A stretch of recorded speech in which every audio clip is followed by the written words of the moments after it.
Welcome in, team. How are we doing?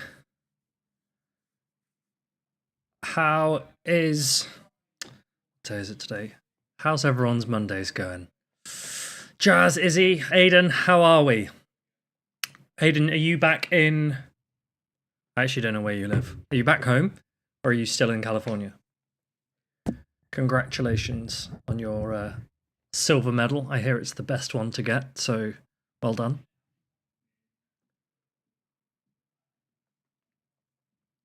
Oh. God, it feels like I haven't streamed for a while. Trying to get comfy. Oh, I haven't got my fan on, that's why. Much better. Cool. Yeah, you're back home? Okay, good work, good work. Honestly, when I got back from Brazil, I was shattered. I was shattered, and I was just like, I'm gonna take some days to myself and just chill. They were much needed, and then I get a little bit of a break, and then we go straight back into it, starting with Stuttgart this weekend. Right. I don't know if I've actually played much GB. I think I've tried to just like drill through some sets when I've seen that I've got sets available, but I haven't. I don't even know what's the format at the moment. Is it Retro Cup? How do I check this? Go. Right. Let's go check what we're even playing. Okay, Master League and Retro Cup, and then this changes tomorrow. Oh, sweet. Okay, we get everything back tomorrow. That's good. Wow, we're in the last week of the season already? That's crazy. That's crazy. Is anyone still pushing Legend? Does anyone need any paid actors? You got a break for Thanksgiving. Oh, that's quite good. When is Thanksgiving? Is it Thursday? Is Thanksgiving the fourth Thursday of November? I don't know how it works. Sanya Digo, welcome in, dude. How you doing? Retro Cup is just Dark Steel and Fairy type. Okay, cool. Cool. Dark Steel and Fairy type Pokemon are not eligible. Fine. And what's been good in Retro Cup at the moment? What are people doing in Retro? I'm definitely not at 3200 anymore. Let me go back down here. Oranguru, Dunsparce, Jumpluff. No way. Dunsparce abuse? I don't want to run. I'm not running a Dunsparce. Let's look at some anti-meta teams.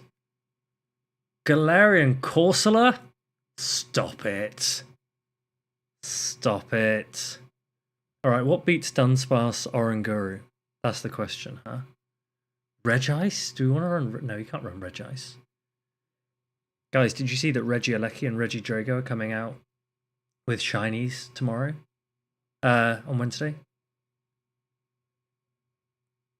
Superior? Oh yeah, okay, I can see Superior being good. It's kind of boring. Also, if everyone's running...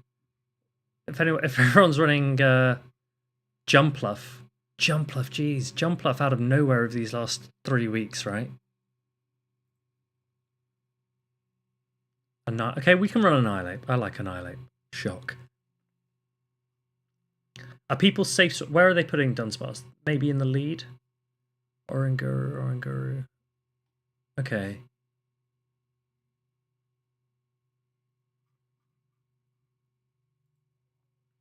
Well, here. Gyarados. That's interesting. Do you know what? Let's just try an Annihilate team. Does anyone want to give me a team? Does anyone want to give me an Annihilate team? Retro. Annihilate.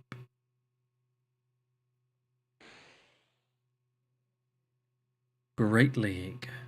Look how many Annihilate I've got. Okay. Oh yeah, one of them has close combat and one of them has Shadow Ball.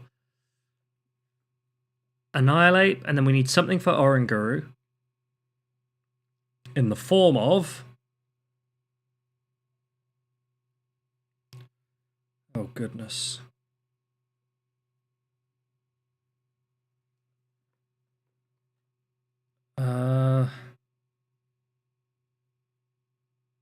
Is Greedent good? No, I'd need Crunch, wouldn't I? Miltank Licky? I can do Ooh, Electivire? Gliscor. Wait, what about Lurantis? No, that's silly. Miltank Licky. Okay. Miltank. I don't know if I've got a Licky built. Oh, I do. Do I want Earthquake on it? Maybe not. Maybe I want Shadow Ball. I don't want to really use anything that I have to TM is the problem. I only just managed to get some of my TMs back from this wild area event, and I cannot be using them. I cannot be wasting them. Why don't we give something less boring? I think double normal's a little bit boring. Why don't we put something funny in the back? Like... What usually goes with an Oranguru? I need something that beats Oranguru and Jumpluff. Thinking.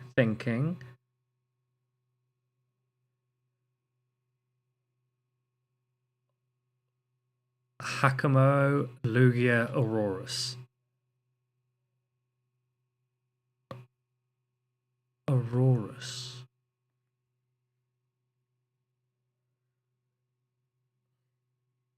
Why do I have two? Why did I build two?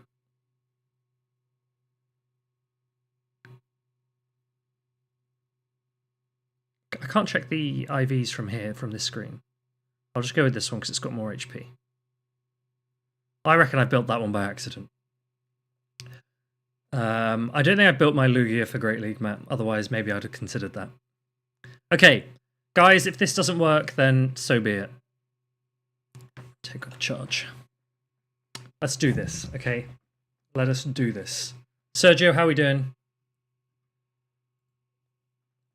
Elliot, thank you. I've returned. I've returned from my slumber. My post-LAIC slumber.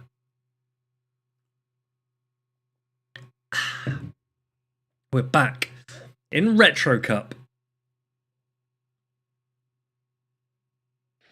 Are we casting this weekend?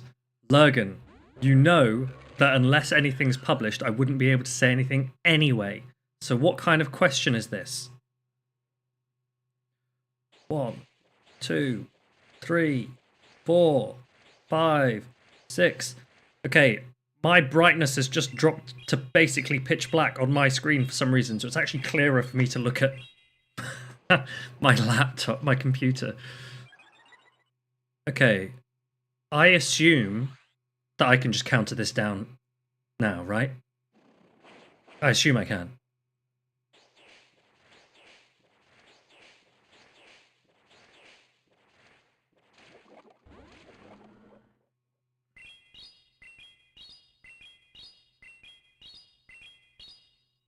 How do I deal with this? 3.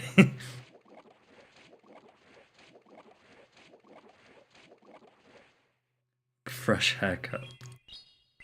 Listen, guys, it was getting a little bit too long in Brazil, okay? It was getting annoying. And it suddenly got very windy as well. 7, 8. Can I powder snow this down? Sure.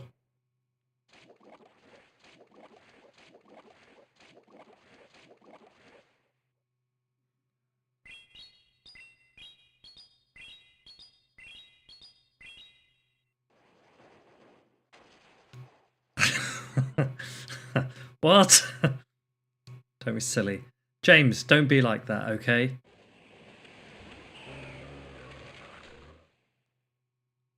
So I come in with Aurorus here, right?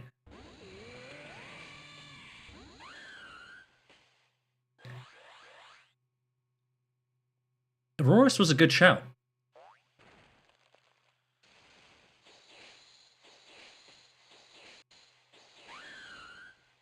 What you gonna do now?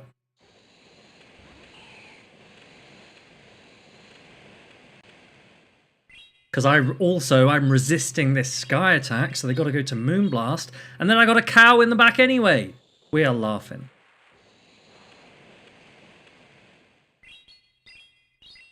I really want Aurorus to be good, like really good, for like show 6 good.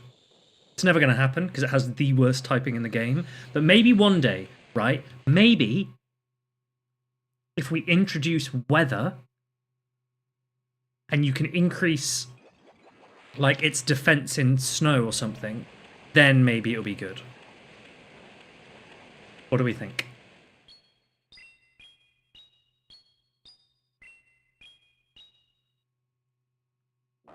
When it doesn't, yeah.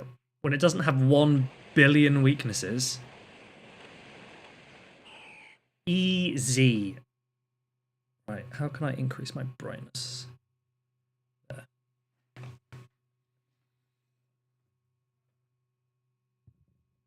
They did, let's remember, right, for anyone that plays the main series games, they did change the effect of hail to increase ice type defense by 50% to help out how terrible a type ice is. So if we could introduce weather into Go to also help those types, I think that would be good.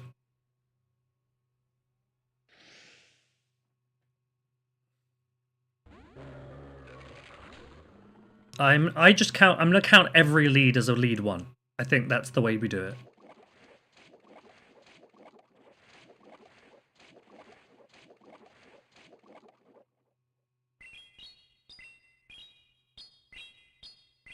Let's break water types even more. I mean, yeah, true. Okay. We would have to. Okay, water would be a problem. Water would be a problem. Okay, I've not really been paying attention to their energy, but if this is my second Rage Fist, then they're two away from another earthquake.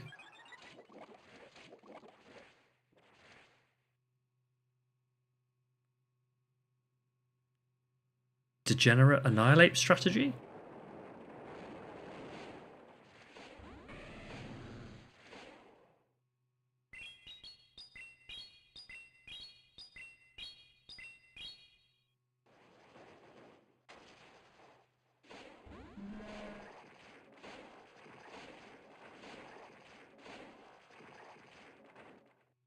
I assume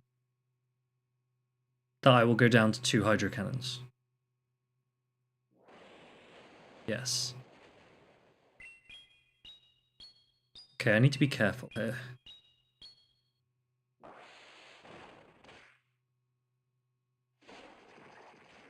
Oh, okay. Do you think I can get this down in 4 powder snows? What do we think? Do you think I can... This 4 powder snows?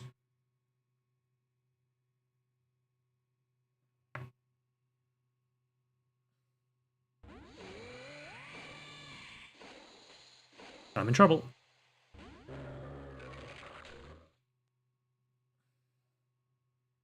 Goodbye, sweet Annihilate.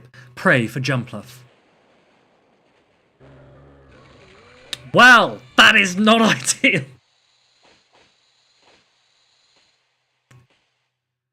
Oh dear. I don't think I can win that anyway, to be fair, because I'm still in 1 Rage Fist.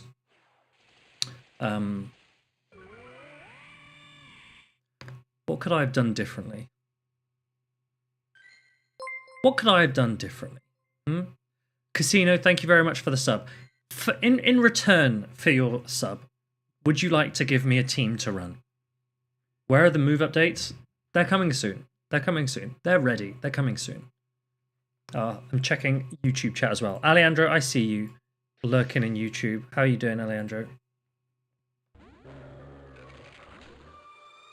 Okay, as with every lead, we're just going to count this as a lead 1.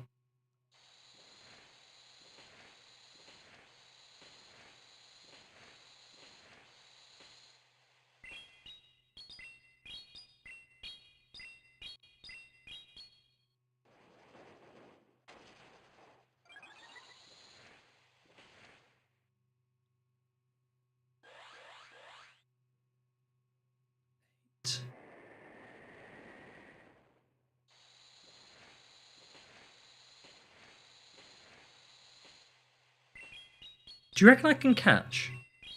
And if so, when?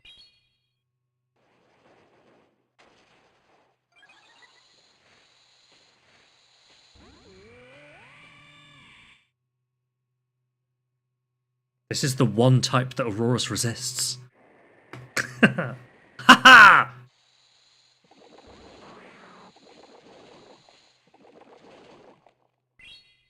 Why am I weak to everything? Oh, you get no ads on. Hey, this is green. Nice.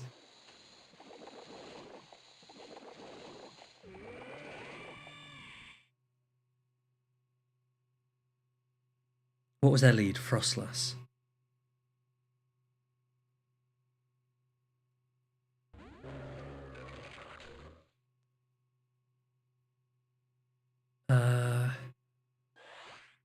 Two, three.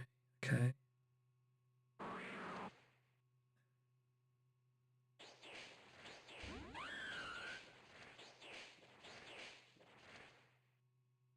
Charge type priority on the aerial ace. This is good, but their Frostlass is close to an attack.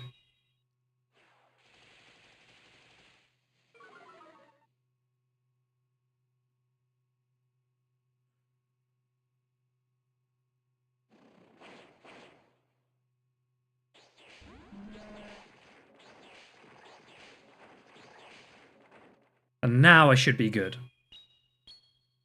Because I don't think the Frostlass can double. I think they're three. I think they're two away from another. Yeah, they're two away from another avalanche, but they would need two. It's easy, easy. We're all good. We're all good, guys. I'm not expecting a lot from this move update, so temper your expectations. We had a massive attack update last time, and I think that was the intention, right? For the last one to be big, and then this one to be small, and then repeat that throughout the season. So, like, maybe the next one will be bigger, but I'm expecting this one to be very small. Even if we were to get 3 new usable Pokemon for Great League, I would see that as more than I would have expected from this update. I don't want a Mudslap nerf. I like Mudslap. I actually want a wider Mudslap distribution.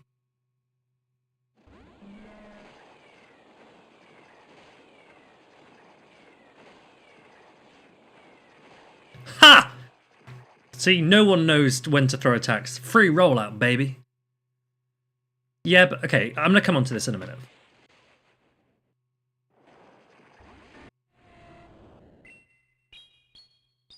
Interesting swap.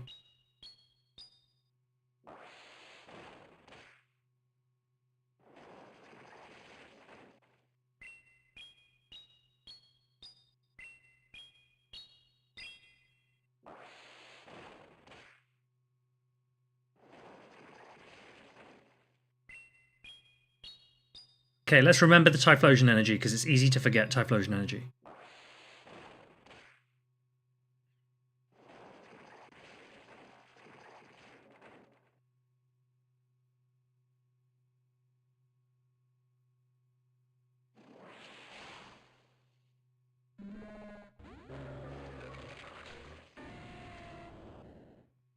Sure.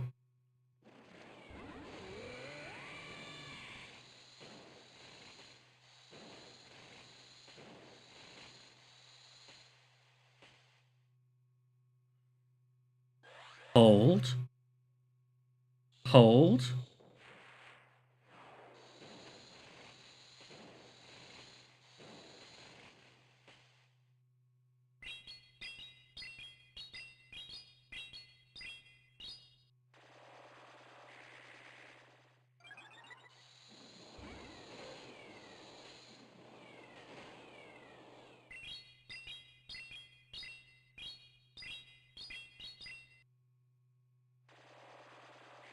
Wow. Wow. Aurorus is cracked. What a Pokemon. That was good. That was good. Okay, let me see what you guys were saying before I missed it.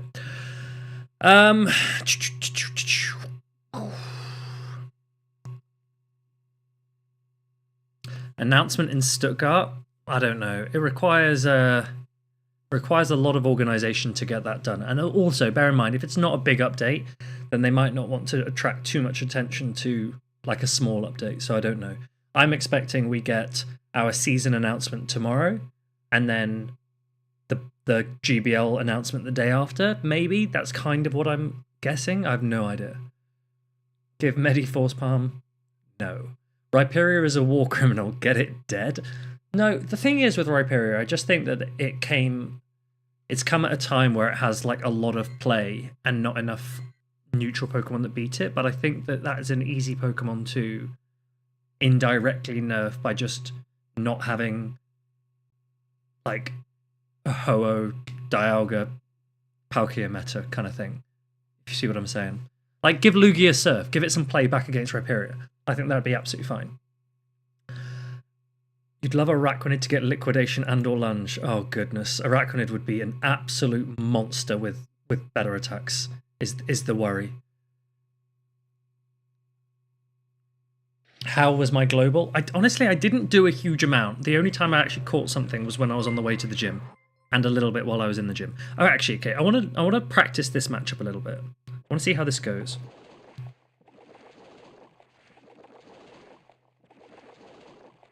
So I think, on paper, from memory, I think I should win the 2s if I want to. But I'm not 100% sure.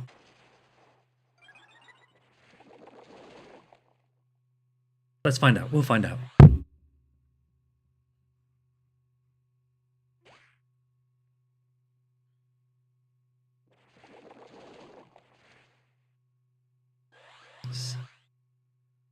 I think we commit to the full farm down, try and get the shield back on the next mon. I think that's how we should play this.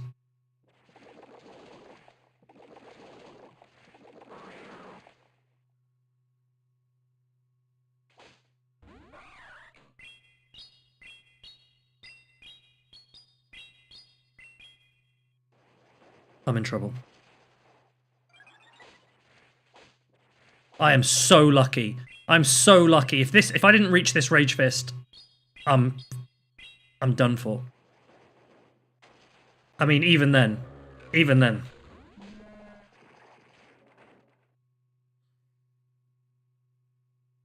Marowak Primate? Okay.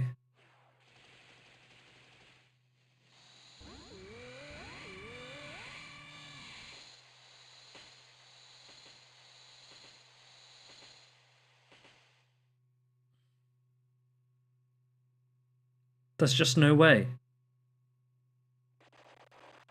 There's just no way.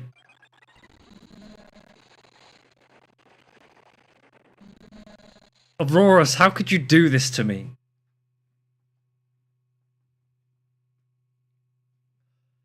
Ah. What was my other Auroras IVs? Aurora. I mean, to be fair, I'm actually using the one that has higher attack. Guys, do you want to see what I caught? Guys, this is what I got. You were asking, how'd my global go? I got this, baby. Look at this. Is that not sick?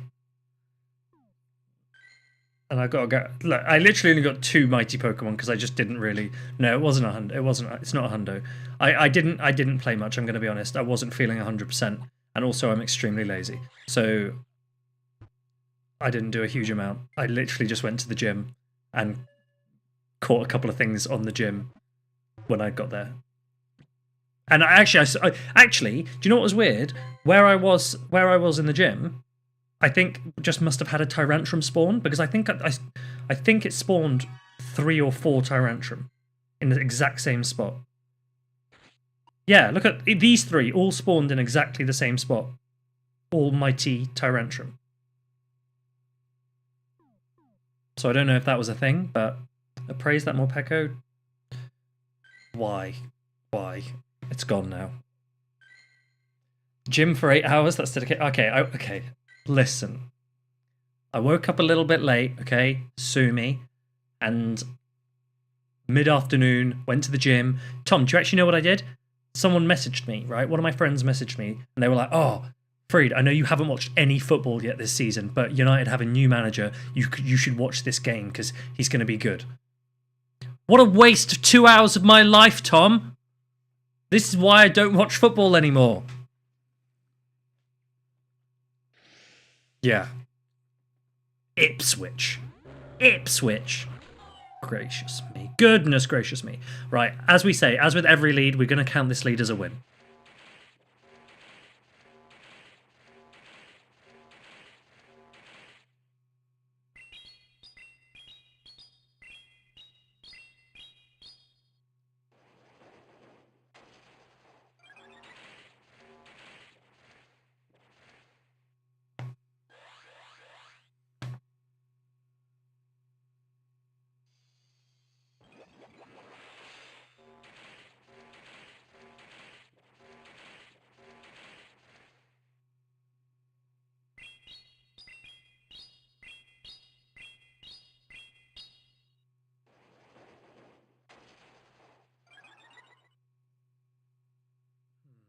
How do we want to play this?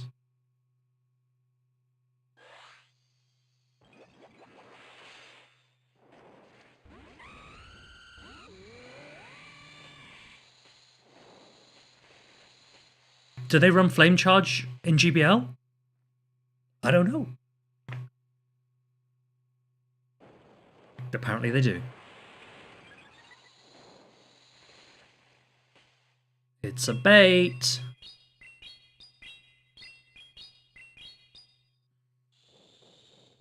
Outrageous. Ooh, I think I got DRE there. So I think if they let this go, then I still maintain my health. Nope, it went through. Bad. Uh-oh. Uh-oh.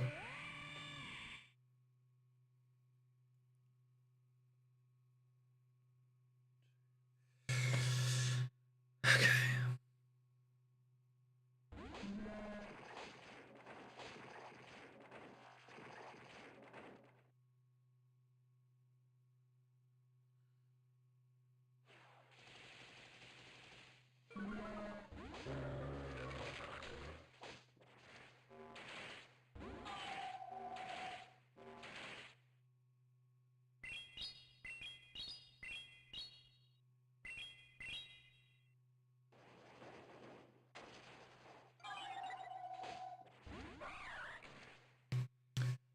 Primate's pretty good when shields go down.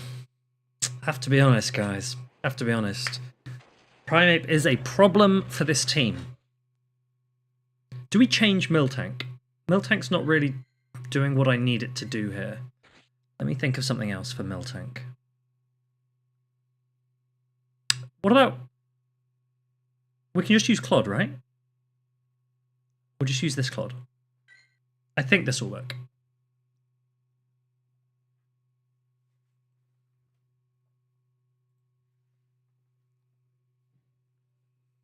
Okay.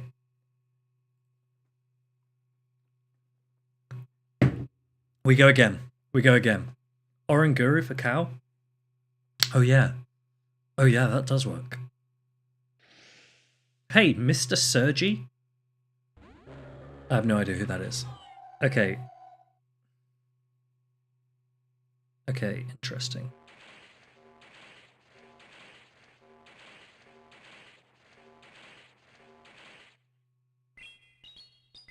Now that we've got Clod, we can potentially catch a Moonblast.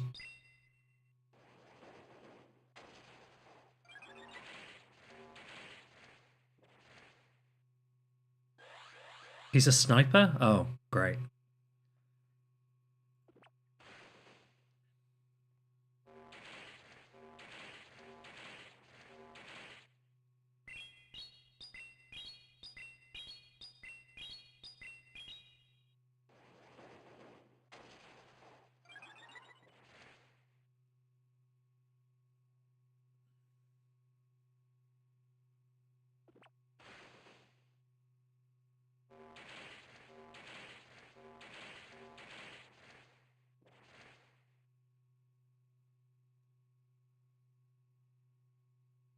Okay.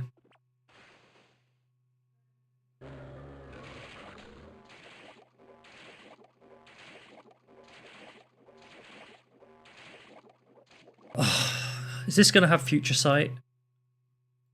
Surely, surely. Ugh, why would you be running future sight?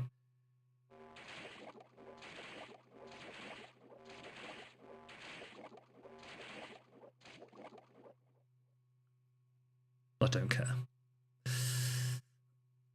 Arturo, I'm well, thank you. I am well. How are you? Right. I'm in trouble.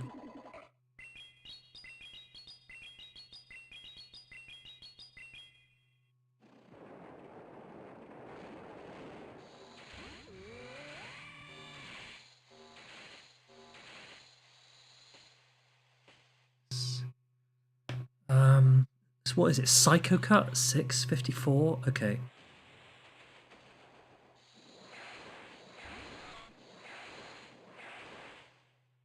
What does this use?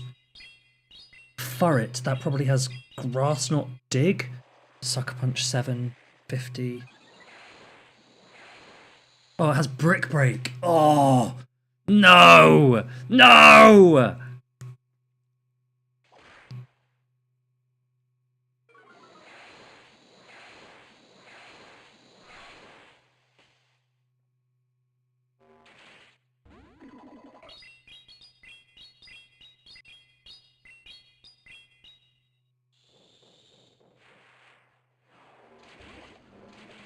No!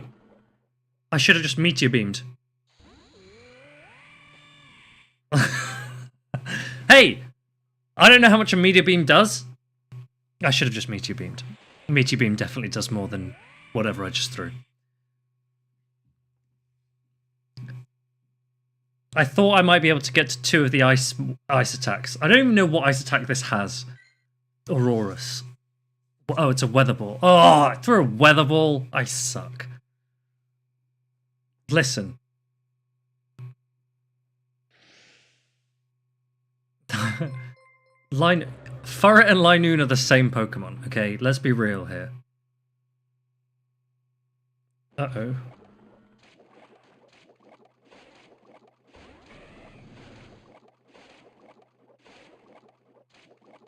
I double Stone Edge here?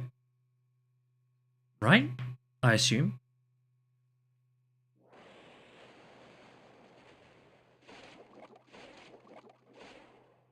Oh. This is where you need Sludge Bomb, because I'm going to CMP on the next one, aren't I? That's not good.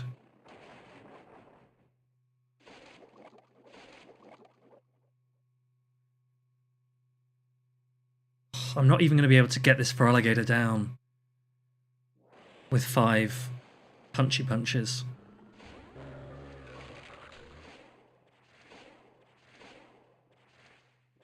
Cursed normal Feraligatr. Alright, we try and get a shield back against Balloon.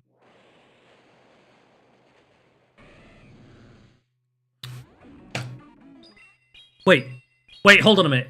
Did I just deny them, or did I let a full Astonish through? Because I didn't hear an Astonish, but I wasn't looking at my screen.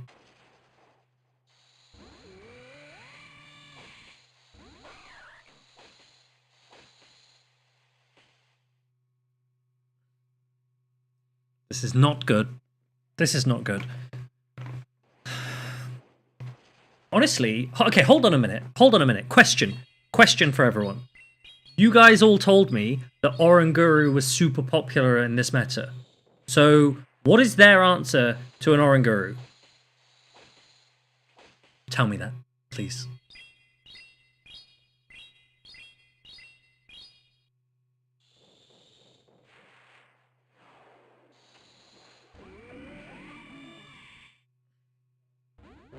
This is bullying. Right, we're putting Oranguru in. We'll put it. Did I let a full one through? Yeah, I thought I did. I didn't actually realize I had the attack, so I didn't think. I don't know why I was clicking there anyway, but not paying attention. Okay, it's fine. We're ready now. This is it. This is the most calculated team of all time. What beats Annihilate and Oranguru that we don't want to see? Nothing. That's right, nothing. Okay. J-Dragon. This counts as a lead one. Let's go. Sure.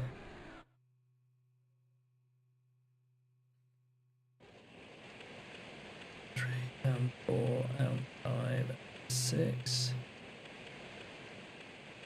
I'm casting at Stuttgart? What? Since when?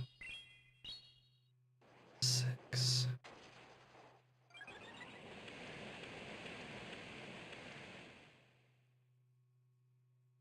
How do I want to do this?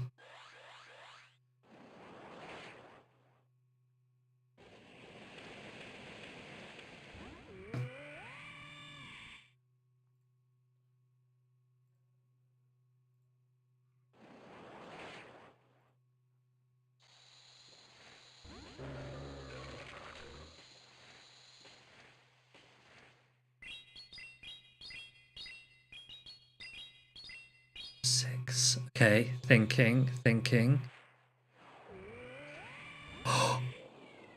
They just insta-threw a Rage Fist.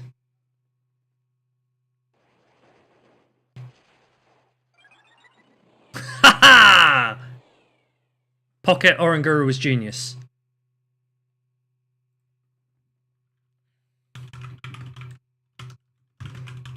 Okay.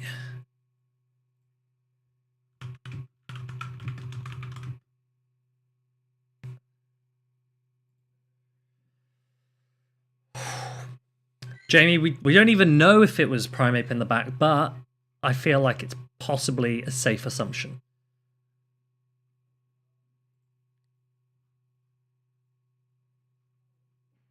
Hey guys, do you want to see something? Do you want to see something? You're going to have to remind me to show you after this match. Once we win this match with this great 1 lead... Wait, actually, we could just actually just go into this. We have a lot of things.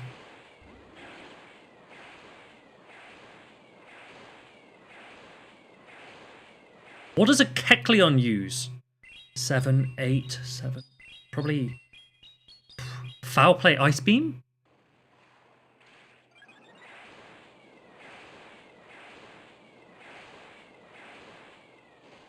So they use 13, so they're on 791. Okay, they got 2 Foul Plays. Aerial Ace? They didn't even take... What am I against? Aerial Ace.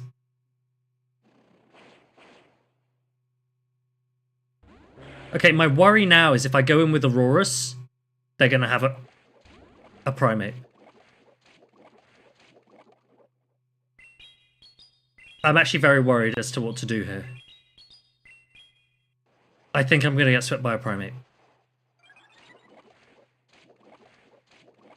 Should we catch? Or should we stay in? Is the question. I also haven't been paying attention to how much energy they've got. Oh, we don't even want to catch that.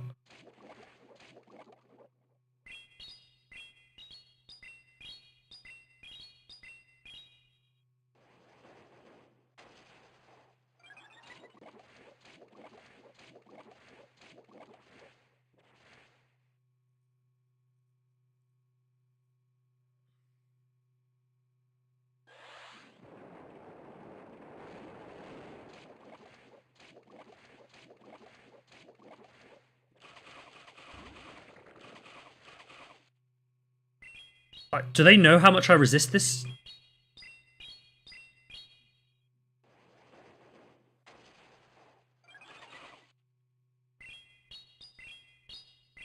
Wait, hold on a minute. Is this going to run Water Pulse? Or Bug Buzz?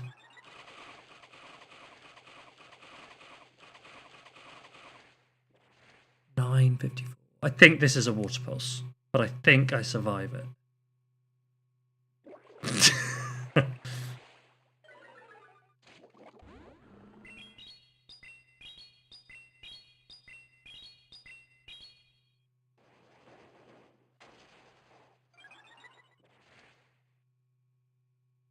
I don't think Araquanid's very good.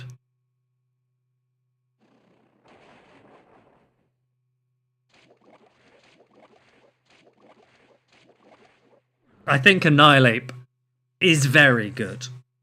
Okay, hey guys, look at this. 2025 Pokemon Regional Championships and Special Event Live Broadcasts. Stuttgart Regional Championships, November 30th to December 1st. Just because Des said that I am casting, they said okay. They said fine. Let's put Farid Anise on cast and find the derpiest dweeb to go, oh look, it's Nighttime Clasher. He's back. See you in Stuttgart, guys. See you in Stuttgart.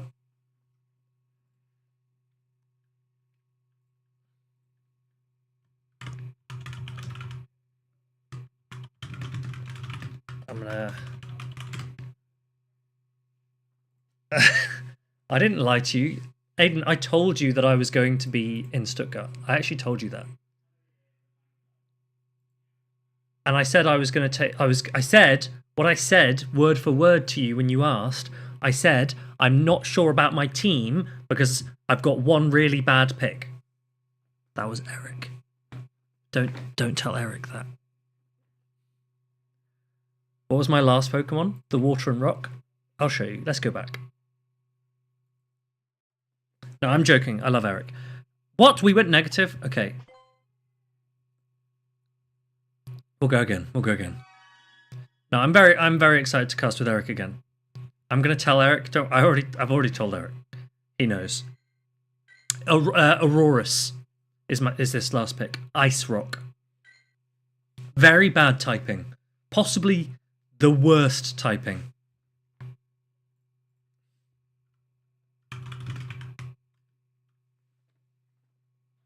Ice Rock is possibly the worst typing in the game.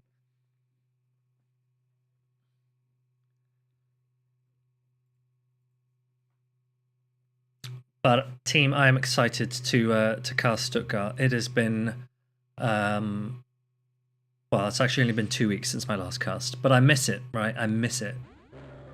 The worst defensively, yeah, the worst defensively. Do you reckon we can get a full confusion through?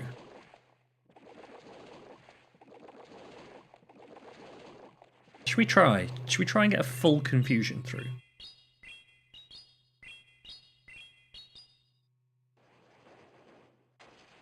Oh, wow. Thank you. That's all right.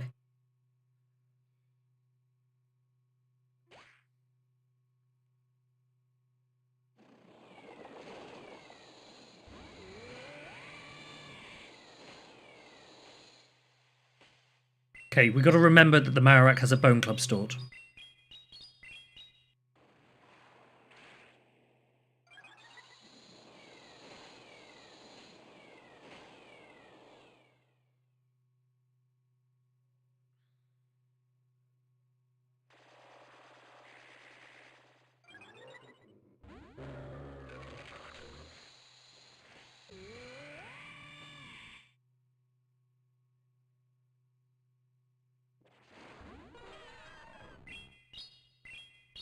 Sorry, are they using a Dragon Tail Mew?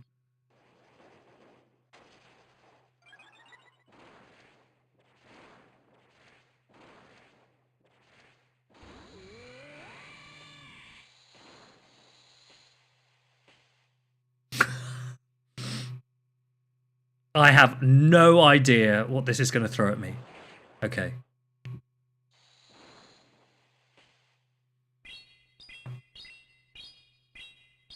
Okay, how much energy are they on? 37.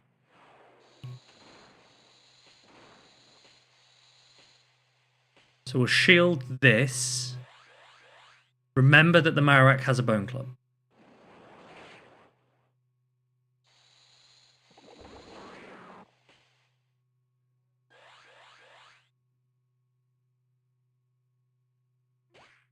How did they manage to get the Bone Club? Oh, they just switched it. Okay, it doesn't matter.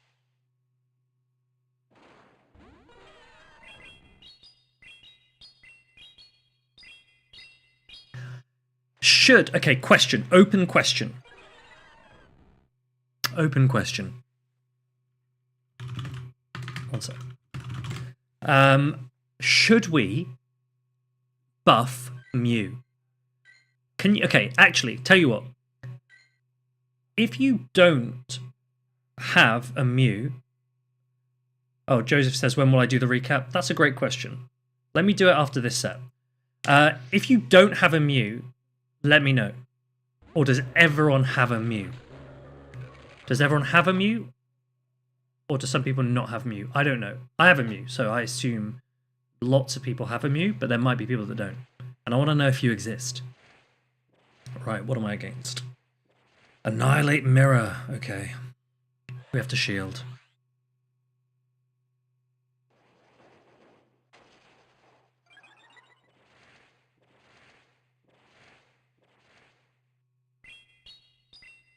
We're going up. We're going to fake a Shadow Ball. They didn't shield. I've just realised I shielded their first one and I wasn't actually supposed to do that. I was supposed to no shield the first one.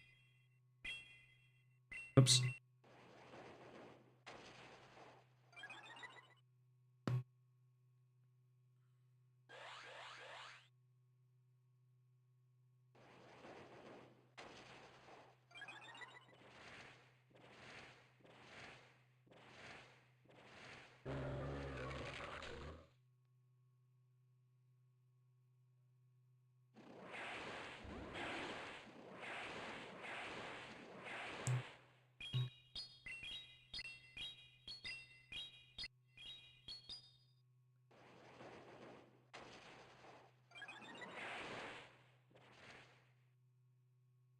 Annihilate, Kecleon.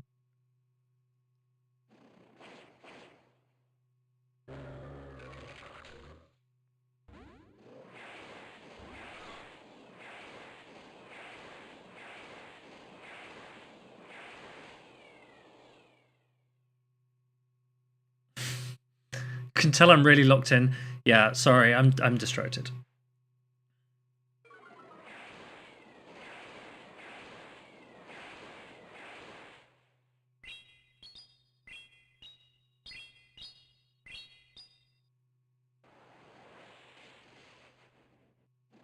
Oh no! I should have. I'm in trouble. I'm in trouble. What's a Furret attack stat? It doesn't make a difference because I think they're at 2.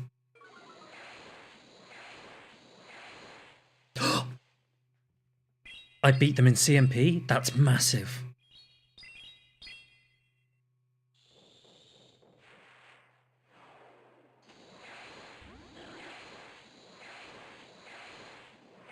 Wow! Awesome. So the thing is, I would be very keen to buff Mew if people felt that it was accessible. And I know that when we played years and years ago, we got 1 for free and 1 via a ticket. I don't know if people who have started, let's say, in the last year, whether or not they still have that. I don't know. Because if they don't have that, then it's not accessible and it shouldn't be buffed. Do you see what I'm saying?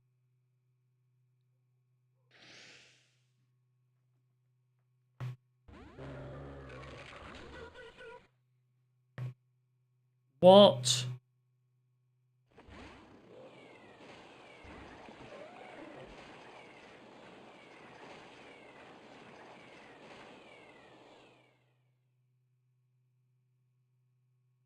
Annoyingly, this yeah, I was going to say, this can stop me throwing on any form of optimal timing, which is kind of annoying. But we'll try, we'll try.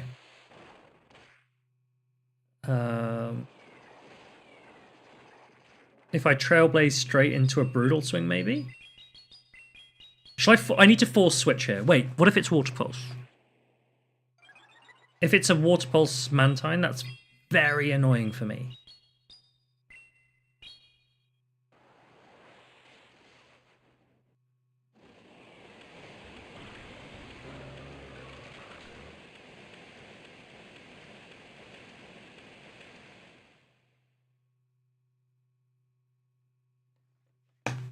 Okay, we're gonna win this. Are they running Thunder Punch Draco Meteor?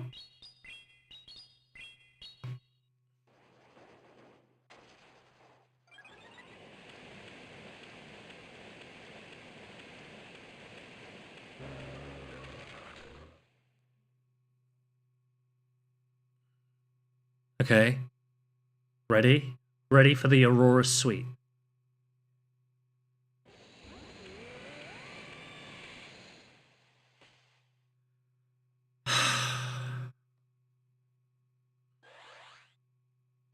It's just a Thunder Punch.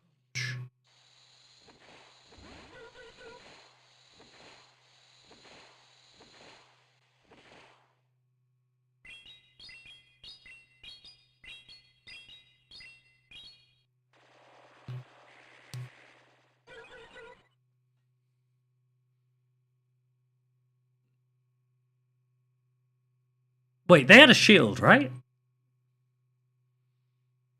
Maybe they just didn't expect Meteor Beam to knock them out.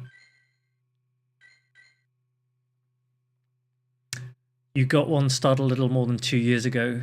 TMs are not accessible. Oh, that's true, Sergio. The only time... Actually, the first time that I ever used Mew, I used 90... Was it 94? I think 94 TMs on a Mew. And I was like, I don't think this was worth it. The roadblock for most players is the Ditto catch. Oh, yes. Oh, I forgot about that. Good point. Good point.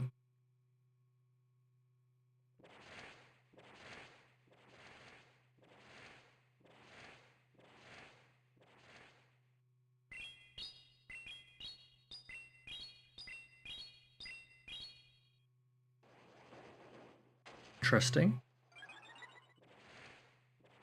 So they're at 8. Wait, that's not even enough for a Scald.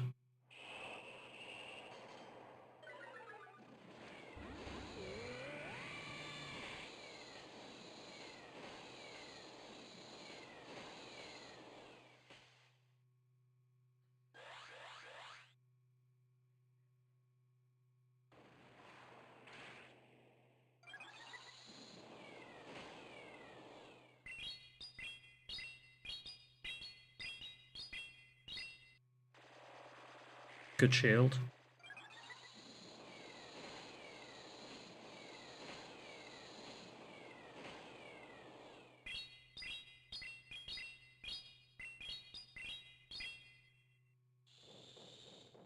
Ooh, interesting.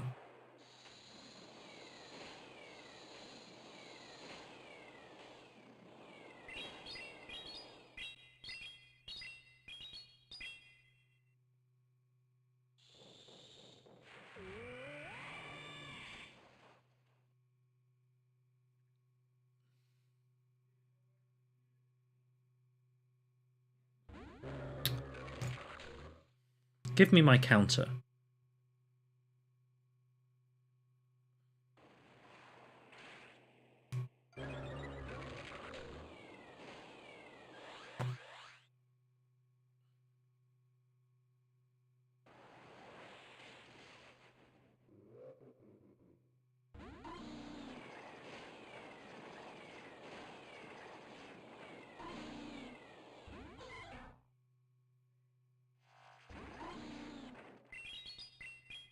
I don't know how this matchup plays out.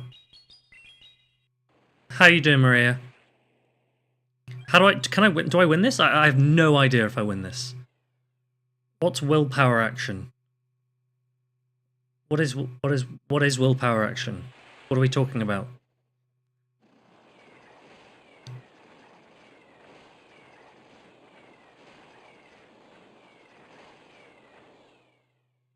Shamez, welcome in, dude. I'm hoping this Trailblaze takes them out.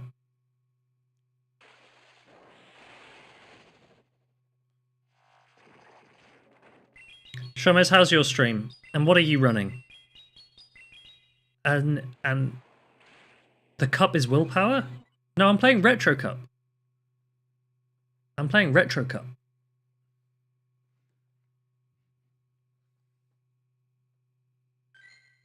Big win.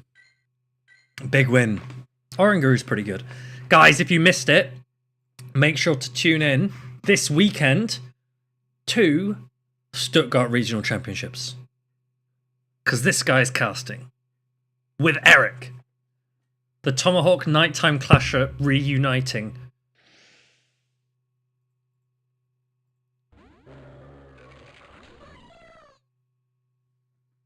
Uh-oh. Copycat Retro Cup for the rest of the season. That's fair. Okay.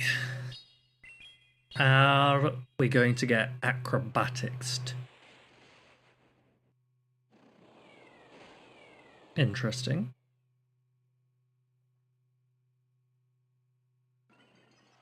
Energy Bolt.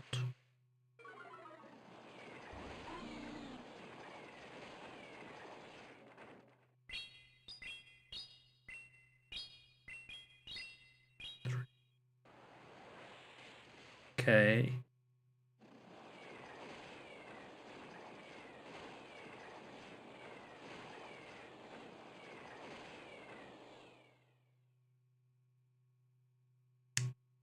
DJ PJ, tell me, do I just counter this down from here? I think we do, right? They don't reach another one. We can bank our attack and go straight into the Aurorus and hope that they have not a Primeape in the back. Fraudulent Dunsparce. Got way too much. Let's go in now then. Let's go in now. Nope.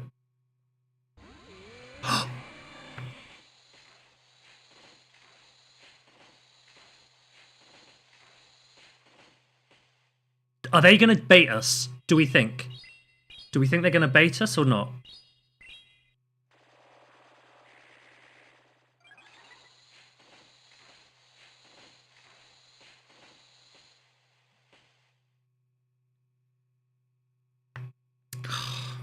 I don't know.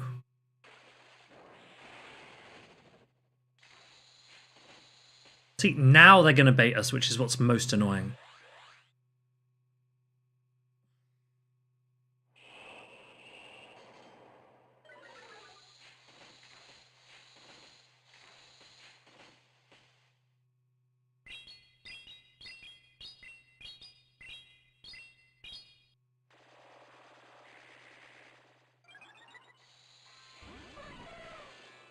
I think we win.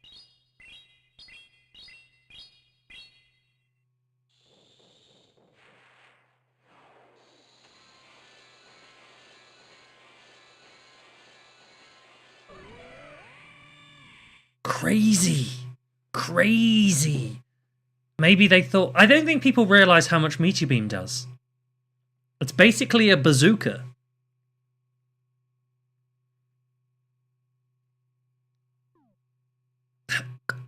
Look at that! We weren't even paying attention for those games. Okay, guys. Pocket, are you still around? Aiden, are you here? Reply to me. We can do a quick recap of Sacramento. So what I have for you... I mean, I'm trying to work out how best to do it. Maybe we just... Actually, this graphic's not correct.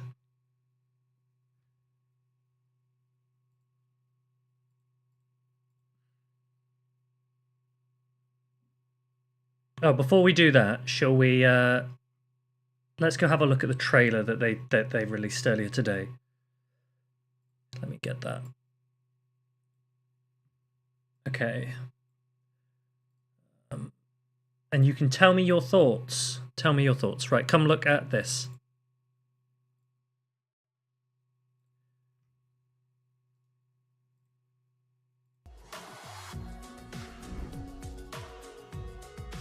Oh, that's too big. Oh, it'll do. Oh, was that it? Okay.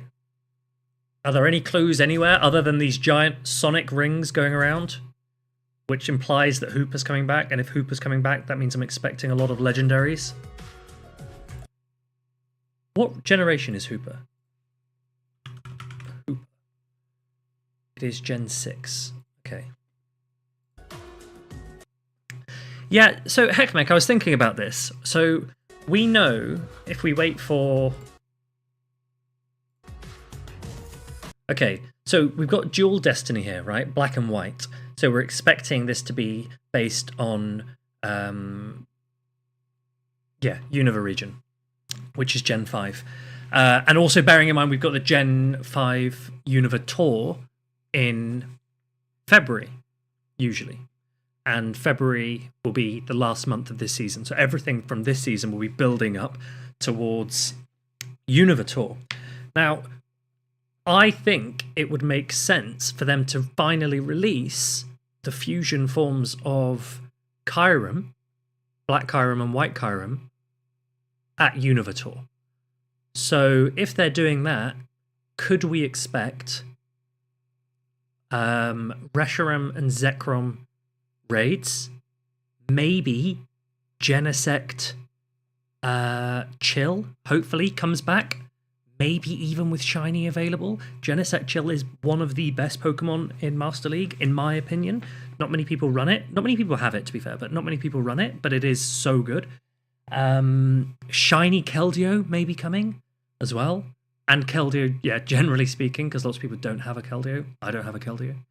Maybe a Keldeo buff one day as well. Probably not, but maybe. But hopefully this is going to be a season that features loads of legendary raids. And one thing I would say, which is interesting because I think that a lot of people had very different opinions on the Wild Area event last weekend, was there were actually quite a lot of legendaries or a lot of raids or max battles available to do. And for some people that get FOMO, right, they're like, oh, well, there was too much for me to do. But for more casual players, like this guy, I quite like that I had variety, because I get, like these days, I would get very bored of just raiding one legendary boss for a weekend. Like, I'm just not going to do that. But when I'm like, hey, there's a few Dialga I can do, a few like Primal Kyogre I can do, oh, I'll just do a max battle here. Like, I quite liked that. That gave me a lot more variety and interest to tune in every now and again into the event. So if they can keep that up for this next season and have lots of various raids throughout, I'd be pretty happy. And they are keeping it up, right? On Wednesday, we've got Zacian, Zamazenta, Regieleki, and Regidrago all coming into raids, all available as shiny for a week. Or, for around a week. So, I don't know. I think hopefully, in terms of in-game events, we've got some more exciting things to come. I don't think the move update is going to be particularly exciting. So, like I say, don't hold your breath for the move update. We're expecting it to be light touch. Hopefully, it's coming in on Wednesday. So, we will see. The Reggies aren't currently good for anything, but I think that Regidrago, or Regidrago, however you want to say it, I think that has the potential to have play if they wanted to buff it, because it's very easy. It's a dragon, so it is easy to buff. Right, this graphic's not actually correct, so I'm actually going to try and find you a correct graphic. Where's my Draco Viz? I'm going to find you the correct graphic. One sec.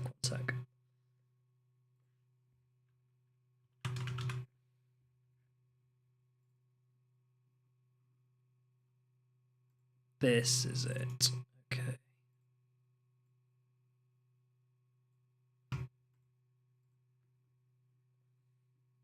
Okay, guys, what buffs am I hoping for? Okay, we're gonna actually, Jamie, if for anyone who's watched the broadcasts and where I'm casting, one of my favorite things to do whilst casting is random segues, right? Just try and link two random topics, ideally as far detached as possible, see if I can find a bridge between them. But you're giving me an easy one here, because there is a buff that I'm hoping for that stems directly as a result of something that we have on the screen right here. For the first time, look at our top 3. Okay, I can't go left, but can you see the problem here? This thing here. And here, this is a problem. This is a problem. There is a Shadow Kanto Marowak on the top 3 teams. Okay? Now, I know that some people are not happy about Mudslap because they're saying it's too good. I don't think Mudslap is too good. I think Mudslap is a very good attack. I don't think it's better than Counter was when Counter was around. So, is there a Pokemon, right, that allows us to nerf Shadow Kwak without actually nerfing it, right? Is there a buff that we can give something else to indirectly nerf Shadow Kanto Marowak, but still give Mudslappers play? Yes, there is. I'm going to get up a big picture of him because he's very exciting. Because if we give this guy Mudslap, then I think the world becomes a better place.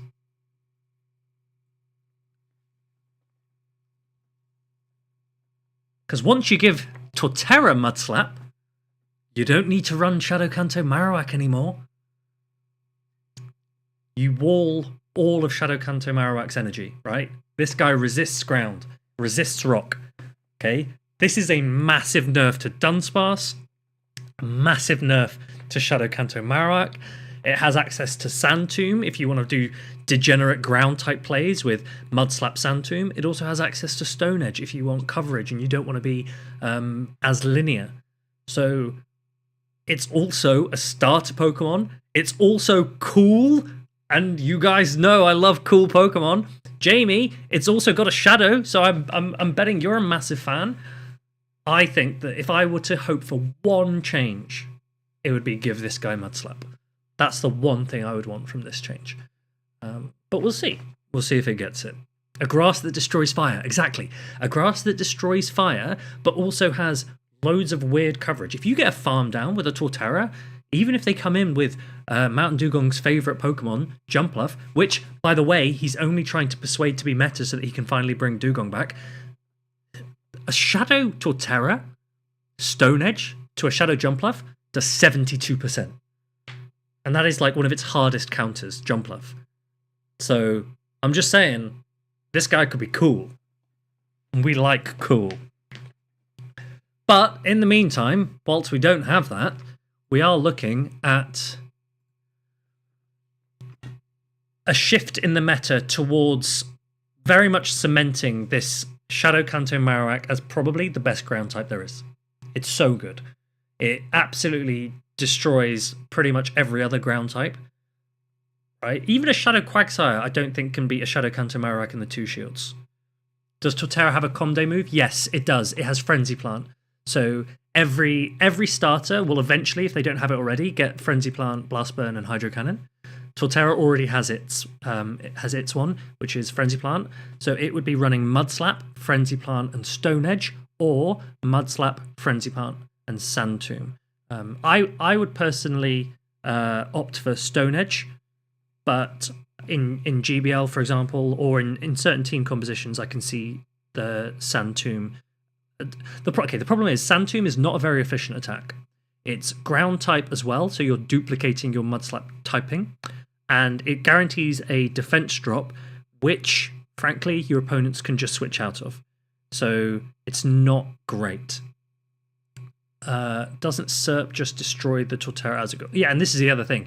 You're then completely walled by a different grass type if you're running ground grass. So, not sure about that. Currently, Torterra runs Razor Leaf, but we're talking about if we were to give it Mudslap. If Torterra were to receive Mudslap. Why Mudslap, not Sun's Attack? Jamie, honestly, I think that we've had a lot of time in play Pokemon with very quick attacks, with Dragon Breaths, with Licks, with Counter, and with Mudshot. And I personally am very okay with shifting towards 3-turn attacks, 4-turn attacks, 5-turn attacks. I think it gives, especially competitive players, a lot more of a test in terms of how well do you know optimal timing, how well can you avoid catches, how well can you manage energy. We actually saw Pocket against SJ do something that was almost incredible.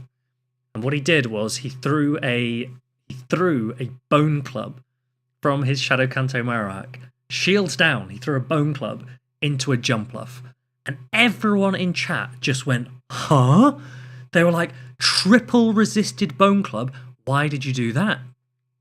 But it was almost genius. And the reason is he knew that Rock Slide from his Shadow Kanto Marowak wasn't going to be enough to take out the Jumpluff anyway. And what he was prioritizing was energy staying onto his Shadow Kanto Marowak that he could throw into a Feraligatr later. Right? So he was like, I'm going to need another Bone Club later, and if I throw a Rock Slide now, I won't reach another Bone Club. So he just threw an attack because he realized that he had 10 seconds left on his switch timer. And if he didn't throw the attack, he was going to get hit by an energy ball from a Jumpluff. And he was like, I cannot afford to be hit by an energy ball. If I throw a Rock Slide, then I'm not taking it out anyway. I'm just going to go and throw this Bone Club, and I will deal with the Jumpluff later. And it was so close. In the end game, he ended up getting Shadow Clawed down on his Shadow Kanto Marowak. But it could have been one of the best plays we've ever seen, purposefully throwing a triple resisted attack just to get the switch timer done so he could get out of there. What do I think about Galarian Corsola? Do you want me to show you Galarian Corsola? Galarian Corsola is going to be very good. So what I'll do is, bear in mind there's no huge point running matrices at the moment because we are going to get a slight change, but I guess this is... Is this the right meta? No. This meta. Okay. Oh, this is a bit dated. God, I haven't streamed in a while. Okay, so if we put Corsola in, what I'm going to do is I'm going to put one Corsola here at rank 50. At level 50, right? High rank Corsola. And then I'm going to put in a lucky Corsola because for many people, you're not going to have Corsola XLs. If anyone's wondering, I'm already walking a Corsola right now because I know that we need XLs for it. And if you don't live in the right part of the world, it's a lot harder to get. So I'm currently walking a Corsola to get XLs for this Galarian Corsola because they use the same XLs, I think. Anyway, let's put in a lucky one. So we're going to put 12, 15, 15. This is the best lucky Galarian Corsola because that now is only level 42. It's going to be super cheap to power up and way cheaper in terms of XLs as well. Are we going to try Torterra? Sorry. For anyone that we were talking about Torterra, that was a hypothetical. If Torterra receives Mud Slap, then this is what impact Torterra would have. We don't know what attack Torterra is going to receive. It was just, if I could choose any attack to be given to a Pokemon for this next update, I would like to see Mudslap Torterra. That's all we were saying. With the logic of Niantic buffing the Johto starters, will Meganium get a cheap coverage move? Jamie, I don't think so yet. And the reason I don't think so is I have spent a lot of time looking into Meganium and what impact a change would have. And anything that's available right now for it is not impactful enough for it to be worth it, in my mind. I think maybe if we release more attacks, for example, Body Press, if that comes in at a 35 energy fighting attack, then maybe one day you could run Dragon Tail, Body Press, Frenzy Plant, Meganium. I remember that was something that I considered. But Grass is not good. Grass is not a good typing.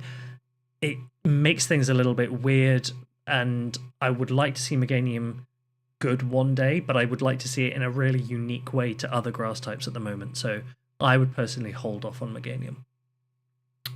Corsola. Okay, so Corsola is... I'm going to show you what a Corsola is. This is a Corsola, or Corsola. I don't know how... Do people say it differently? I'm not sure. It's got a cool shiny. And then this white one here is the Galarian form.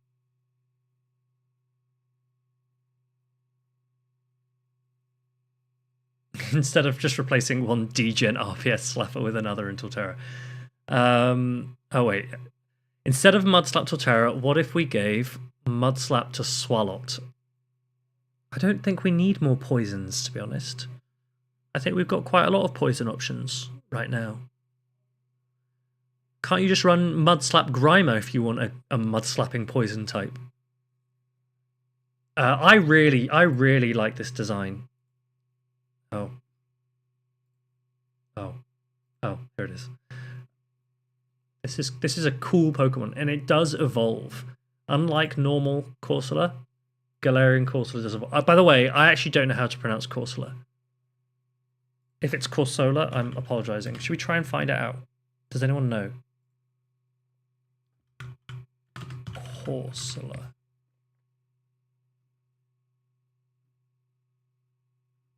Should we try and... I'm going to try and watch a random YouTube video to see if it can tell me how to pronounce it.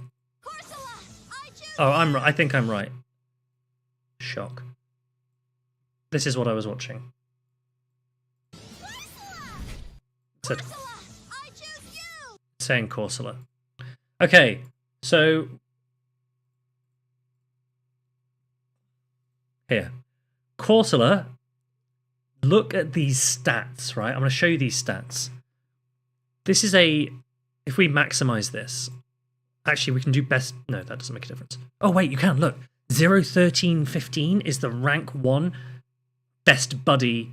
At level 50.5, so you'd only power this up to level 49.5, and then you'd give it a best buddy.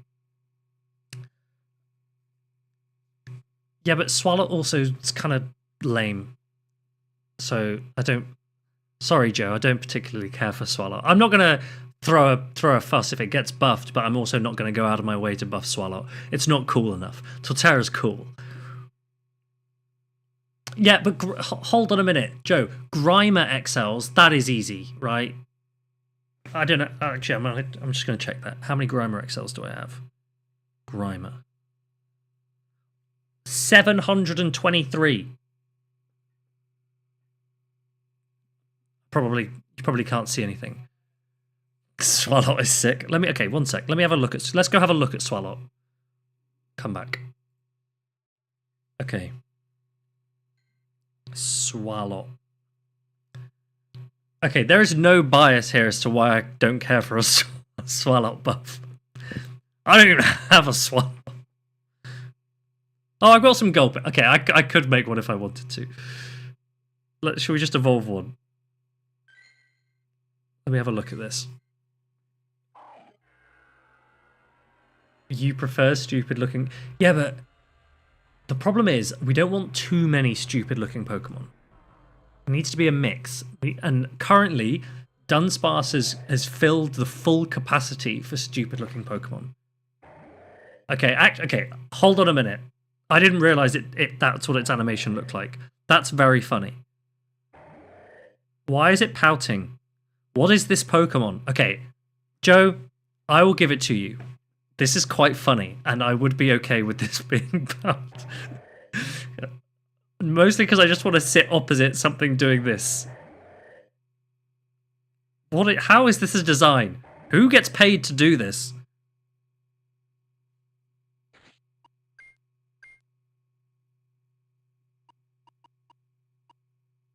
It's already got 119 HP?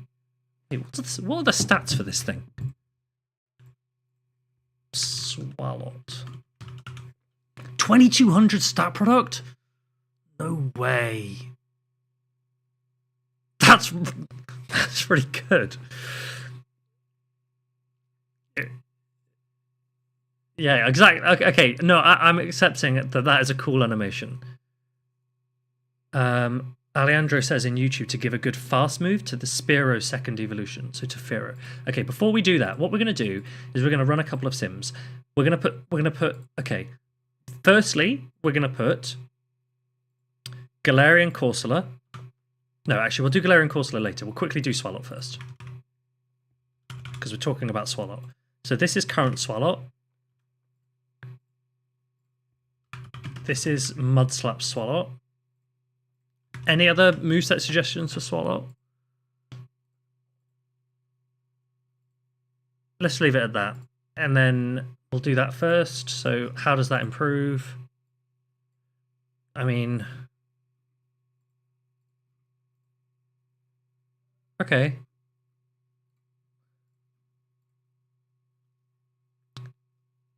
Sim Acid Spray.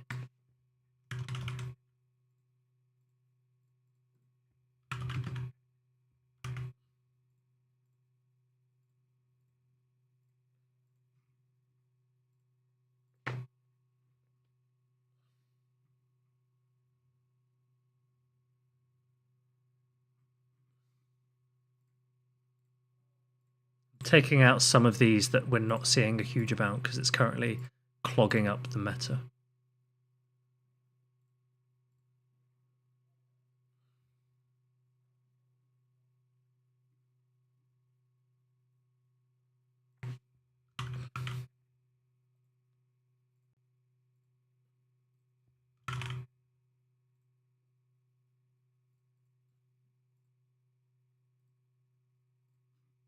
Okay.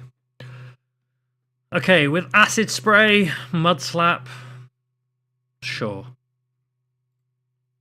540 is not terrible. 500. Yeah, I mean, this is fine. You can give yeah, you can give this mud slap. That's not going to be a problem. Even with acid spray, like, that's not a problem, right? Because realistically, if you get acid sprayed, you're probably not staying in for the 2s there. Okay, the next one we wanted was Corsola. We're going to test 3 Corsola out. The first one we're going to test is the cheap Corsola. We're going to do a 12, 15, 15. This is at Lucky. Only needs 4 power-ups past level 40. We're then going to test the rank 1 Corsola, 0, 15, 15. And then we're going to test the best buddy rank 1, which is a 0, 13, 15. Bearing in mind, this is just the current meta. This would shift if there's a slight update, remember? We're going to check the 2s. Okay, in the 2s... Oh, that's interesting. There's actually an Astonish breakpoint that is pretty cool for Galarian Corsola, so you don't even maybe need a high rank one. But what about the bulk points? Morpeko, we don't care about that. Typhlosion, don't care. Driftblim, how's that matchup? Driftblim, you outbulk, so we don't care about that one either. Galarian Moltres, you're losing regardless. Honestly, team, you might not even need a high-rank Galarian Corsola. But let's check. Okay, the high-rank one here picks up Shadow Feraligatr. And we're going to check that. 10, 6... Okay, so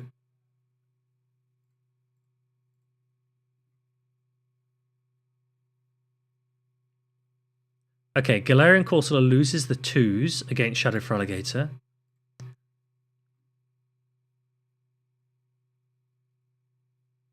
This one is winning the 1s.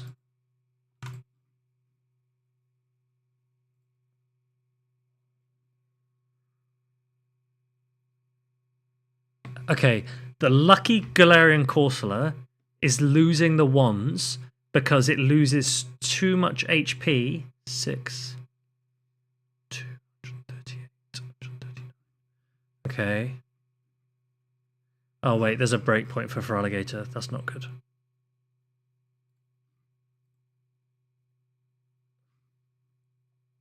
Oh, it's 126 attack though. That's quite high. Lots of Feraligatr won't reach that breakpoint against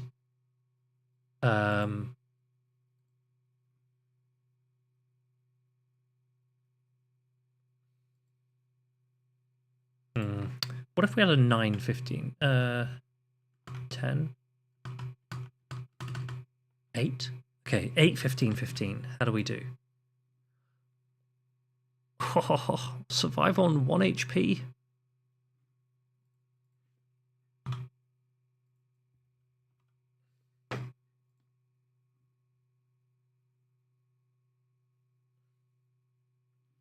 Oh, this is a bit weird. Okay. You might need to consider a high rank Galarian Corsola if you're playing a lot of Show 6, because this Shadow Feraligatr matchup in the 1s needs bulk. Otherwise you will just miss that last Nightshade. The only thing is that if they counter swap you, then you're going to be fine. But if you're from evens, then you will lose the ones if you don't have a high rank Galarian Corsola.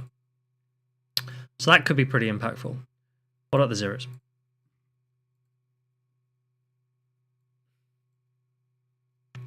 Yeah, okay, it's not looking like in the zeros or ones there's benefit to not have a high rank. In the twos, Primeape. Oh, Gastrodon as well and Clodsire. Yeah, guys, honestly, you probably just want as higher rank as possible.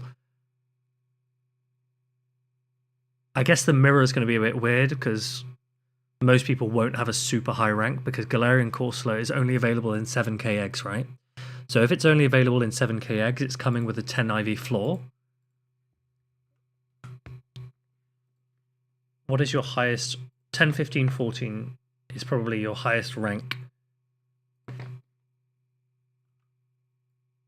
It's probably your highest rank hatch, but then you're going to want to trade it. And realistically, you're not trading to a rank 1. Realistically, you're probably trading to a rank 10 at best. Probably.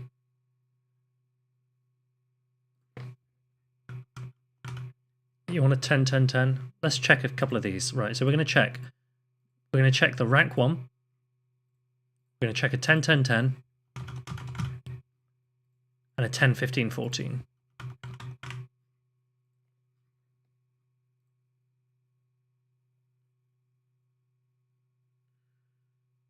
I don't like that it drops Gastrodon and Clodsire in the 2s. I don't like that. And as we say, the Feraligatr 1s. Less fussed about the Primeape. And it drops the Azumarill zeros. Guys, you probably do want a high rank one of these.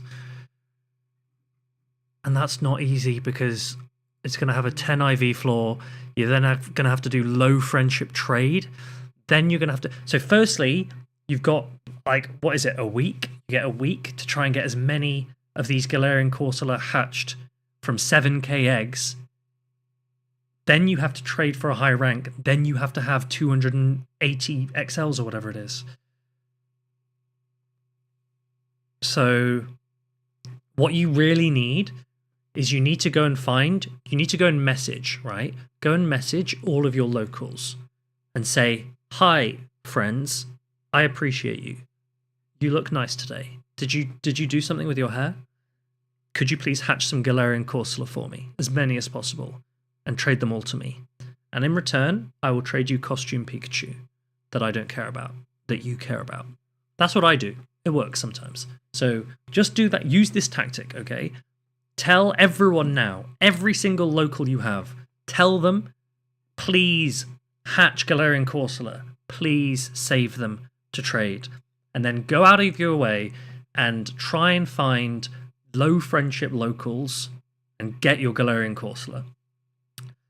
What you can also do, okay, go and find, does anyone have, if you've got a normal Corsola, right? If you've got a normal Corsola, it's Rainfall, it's not that it's broken, but it is very good, right? It's very good, and it's the type of Pokemon that, like, you're going to want to have if you can. It's not gonna absolutely dominate the meta by any means. But it will, I mean, if everyone had one, then I'm sure it probably would make top 12. But it might not make top 12 on the basis that not everyone has one. But it is also very easily walled, right? Because, you know, you could even start to bring, like, Umbreon back, right? Yeah, but you can't trust rankings, right? Look at this.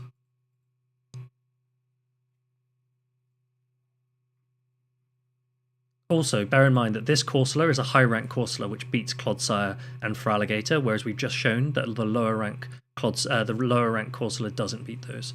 But all you'll end up seeing is just a rise in normals and darks coming back again and things like that. It'll just be a bit funky, but I've never been entirely persuaded by these rankings. Like Carbink's 14 still. When was the last time we saw a Carbink? Clefable's 15? That's cool. I think they should give Clefable Nightshade. Anyway, Astonish is very good. Astonish is exactly the same parameters as Mudslap, remember, so they're both very, very good attacks. The point is, Will a hatched Corsola be a solid option? Patsy, honestly, I think you can get Legend without the Corsola. I wouldn't worry about that. What I would do if it were me, okay? Actually, what I will be doing, I will show you what I will be doing. Come here. Come over here. Okay, so I searched all of my Corsola. I just clicked on the highest CP one that I had, which is pretty high level. You could actually, if you wanted to, just take this to level 40, right? 88k dust, that's fine, I could do that, right? And then I would just walk this Corsola whilst I continue to hatch and trade a Galarian one. Because the normal candy is easy, right? You can just use normal rare candies for these to make sure you've got enough to evolve, to power up. But then the Galarian one, you ideally don't want to spend XLs on it until you've found the one that you want to use. So you can use this Corsola to start farming the XLs, then you start trading until you get one that you really like, ideally as high rank as possible, and then you start to pour your XLs into it. Just because it's coming out for 1 week, and then we don't know when it's out again. Like, we're not going to have clarity on that, and that's not ideal for a Pokemon that's going to be the reason why you would power this up to level 40 is because when it's your buddy, like you can see it is for me here, when it's your buddy, then you can get a higher chance of getting an XL candy when you walk it. So it's only a 5k walk. Wow, it's a 3k walk. That's even easier, right? So Kezi, thank you very much for the raid. Hope you had a good stream. Welcome in everyone from Kezi's stream. Hope you enjoyed it. We are currently talking about Galarian Corsola, and if you have a Corsola and you want to start farming your XLs straight away, you can power up a Corsola to level 40, which increases the chances of getting an XL candy every 3 kilometers, and then you can start walking this one. Then, if you want your Galarian Corsola for PvP, you try and trade it with low friendship friends. You want to get as high rank as possible, PvP IVs, and then the XLs will share across because they're both Corsola XLs. But yes, a level 40 Pokemon is more likely to get XL drops than a level 20 Pokemon. So for example, my Baxcalibur, which I was walking prior to this, what I originally did was I powered this up to level 40, then I walked it for ages. I got to a point where I could get it to level 48 or something, whatever I'm on now. And now I'm like, look, it's close enough that I can just use it and I'll just trade away the other Frigibacks or whatever I need to trade away for some more XLs when I get a chance. Corsola, I don't even know where I got these. Were these in an event? Pokemon Go Fest 2024. Oh, okay, I got them from Go Fest. I'll trade each one of these for another XL. I'm currently putting this one as my buddy. It's not actually quite level 40. It is... What is it? 40, 39, 38, 37, 36. It's like 35.5. I'm still getting quite a lot of XL Rare Candy, even from a level 35.5. But I would get a higher probability if I actually powered this up to level 40, which I should do. Galarian Corsola is going to be pretty good. Oops. Just thrown my phone. Galarian Corsola is going to be pretty good. But it's not going to be too broken or anything, I don't think. Mudslap itself isn't broken. Yeah, I don't think Mudslap's broken. I don't think Astonish or Mudslap are broken. I think they're just good attacks. They're good attacks. Alright, should we do some more GBL? Let's do some more GBL. Where were we at? Oh yeah, we were absolutely slapping. Be a charge TM. No.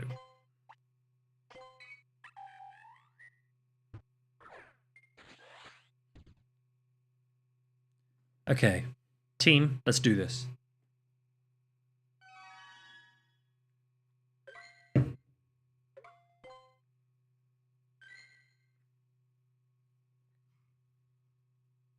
Sucker Punch Umbreon. I wouldn't mind Sand Attack Umbreon. I wouldn't. To be fair, I wouldn't mind all of the evolutions getting Sand Attack. Research was done that no point powering up 31.5. Honestly, I'm not 100% sure. I'm not 100% sure on that. Like I say, mine is level 35.5, and I'm getting a decent number of XLs. So maybe if you want to try 31.5, go for it. If you don't want to take the risk, you can power it more. Depends how your dust is.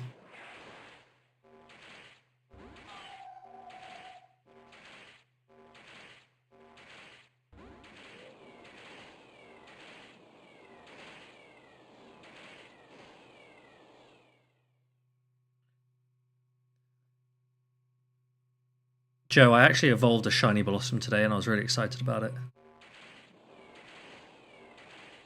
It looks pretty cool. Maybe when Dazzling Gleam gets buffed.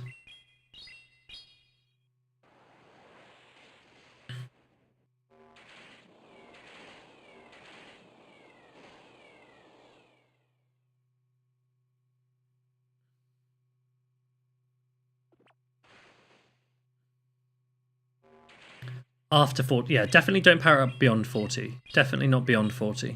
You don't want to waste your XLs.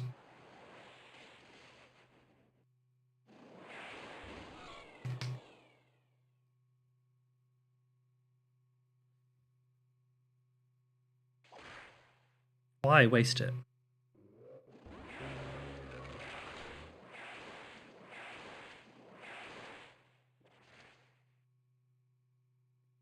Wait, is this the thing that learns Aerial Ace? No.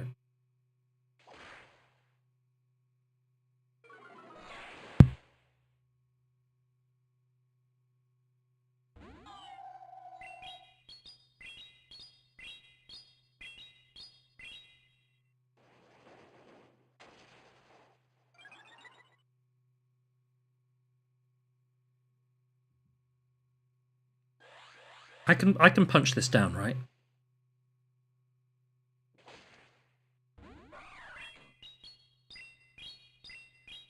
Shield this so I can close combat you.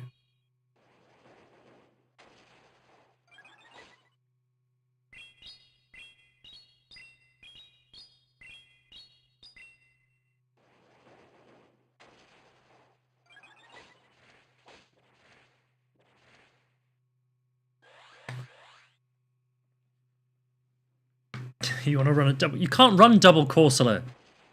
You can't run double Corsola. Not in anything official, anyway.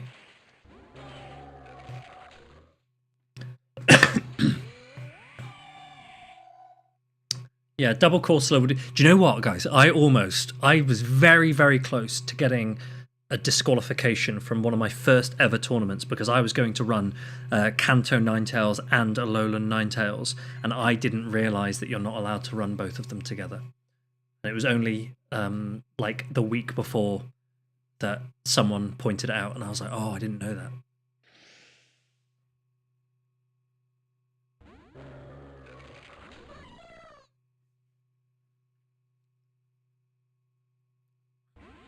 Two, 4, 5, 6, 7. There was once upon a time that I was like, hey, we should buff acrobatics, but now jump up has become meta even without that buff, so maybe we shouldn't.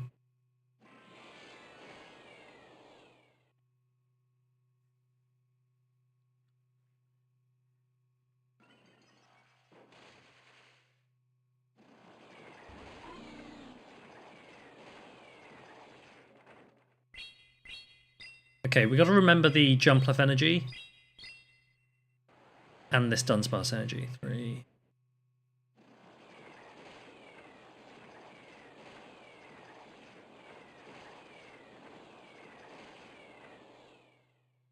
Eight. Okay. So they're at 100 energy. They're using 45 energy here, so they're at 55. Each rollout is 13. So they're going up to 23. They're going down to 23. Oh, they're going to get to another one. Okay. Should we just come in aggressively with the...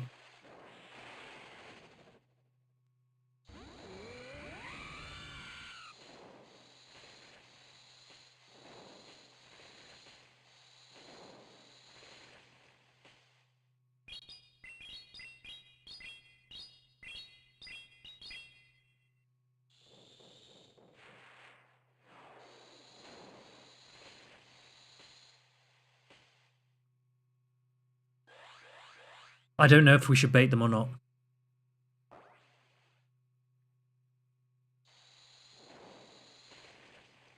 It's a 50-50.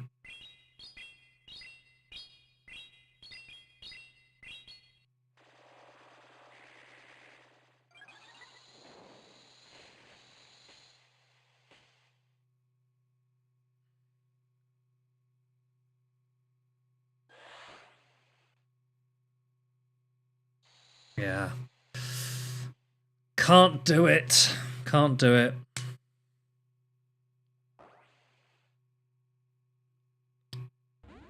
What do you mean ape's bad? Ape's good. Ape's great. Chill, chill, chill. Ape's great. Ape beats everything. There's nothing that ape doesn't beat. Eventually ape will win. Double bait. Yeah, I should have double baited. I should have double baited. Ape sucks. You don't understand. You don't understand my my connection with Annihilate. Actually, have I shown you? I've shown you Lou's drawing that she did for me for Worlds, haven't I?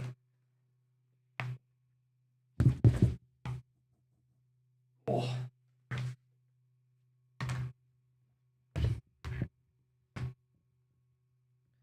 This is how much I'm known to like Annihilate. Ow. Look at this beautiful drawing from Lou the Pikachu.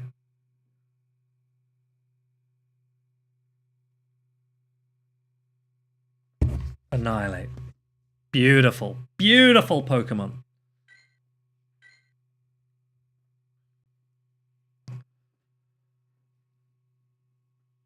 Okay. Okay.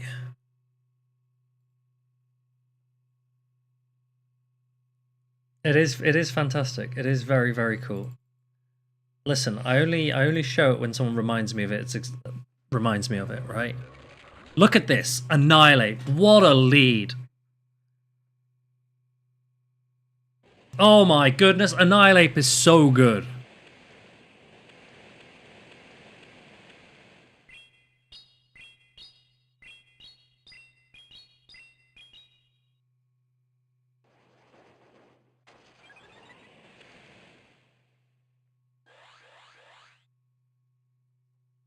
My Ho-Oh's pretty, yeah.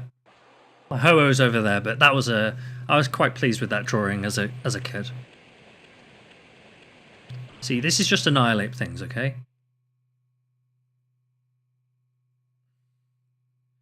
What are they going to come back with?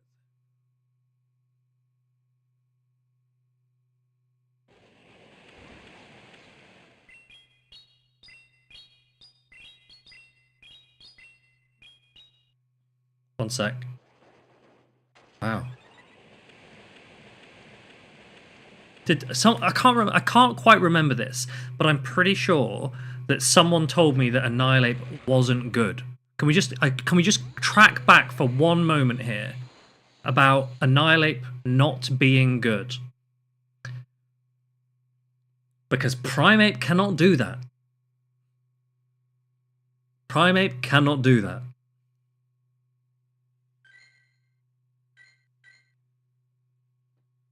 Okay, let me go back. What were we saying? Salk, that was funny. Should Rage Fist be nerfed or is it too early to decide? I absolutely think that Rage Fist is perfect. It's exactly what it should be. It's a great attack. It's a community day attack. It's a fan favorite Pokemon. It puts Annihilate into top 12 contention. It's not centralizing Pokemon. It is very good, and now we've got two ways to use Rage Fist. You can use Rage Fist with fast attack pressure with counter, or you can use Rage Attack with quick spam pressure of Karate Chop in Primeape. 2, 3, 4, 5, 6, 7. Oh, Rage Fist. Would I use normal or shadow? I mean, me personally, if I had a shadow, I would use it. Just wake up. Wake up, my dude.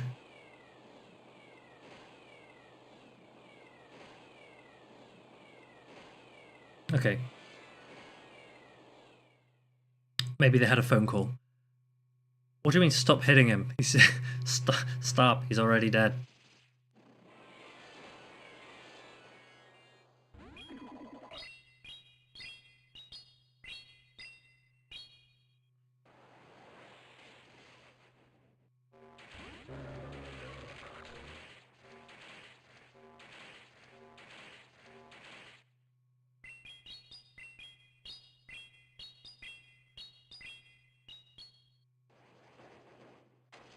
Am I going to play any TCG Pocket? Do you want me to? I can play some TCG Pocket. I can play some TCG Pocket.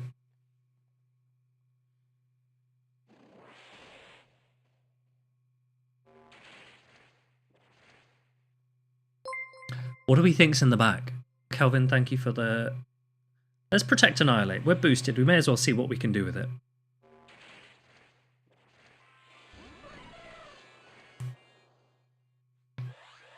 I don't know if this is a smart shield, but let's see what's in the back.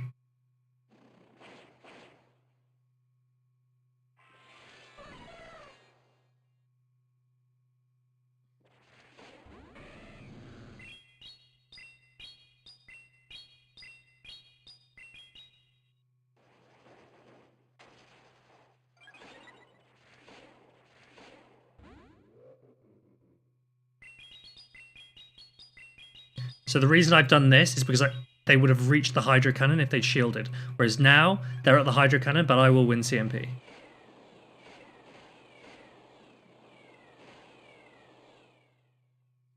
There's no way their Feraligatr will win CMP against my Annihilate.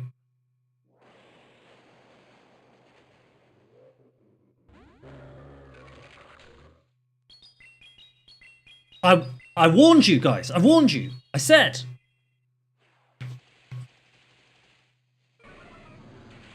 I actually, Blake, do you know what? I actually forgot they had a Medicham in the back. So they absolutely could have caught. Yes, Fraggin, yes. It's also known as have 1 billion attack and forget about the rest of your IVs. No, I have defense as well. Same as my other ape, basically. Same as my other ape. Just attack, defense, and who cares about HP? I have a bit of HP. Not much. Every time you boost your ape, you just say you boosted, you should protect. Yeah, exactly. Sometimes that's the danger, though, is you invest too much in an Annihilate. Even, okay, if you're playing football and like you dribble past someone, you've probably done your job, and at that point you should pass. But some people, when they dribble past someone, are like, well, I've dribbled past one. There's only 10 more to go. And maybe that's the wrong mentality. Sometimes when Annihilate has just done its job, even if it's boosted, just let it go. Wow, a free counter?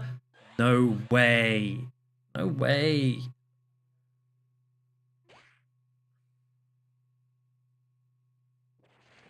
Will they give me another free counter is the question.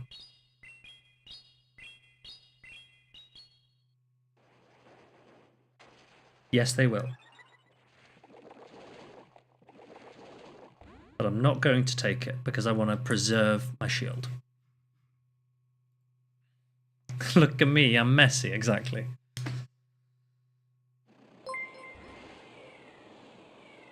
Is this a CMP gamble now? They're not going for it yet. Let's think. Kwak, Oranguru, what's in the back for them?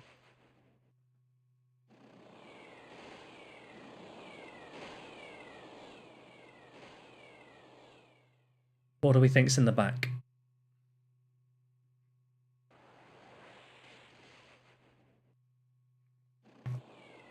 Do we think it is Dugong? Do you think Giraffe? Dunsparce?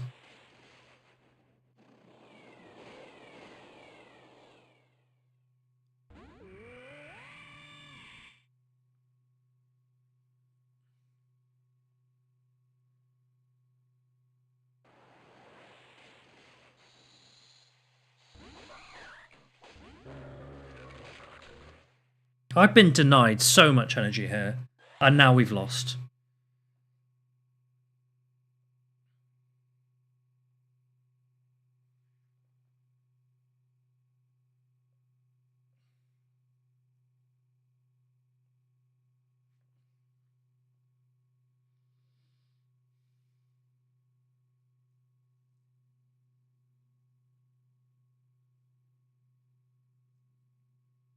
What do I do, team? What would you have me do? Yeah, is this my karma for the free energy last time?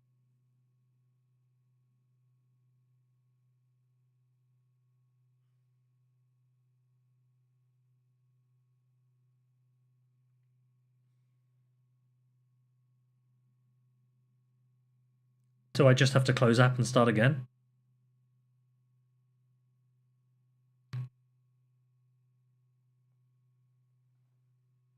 Do you reckon they'll accept a rematch or no?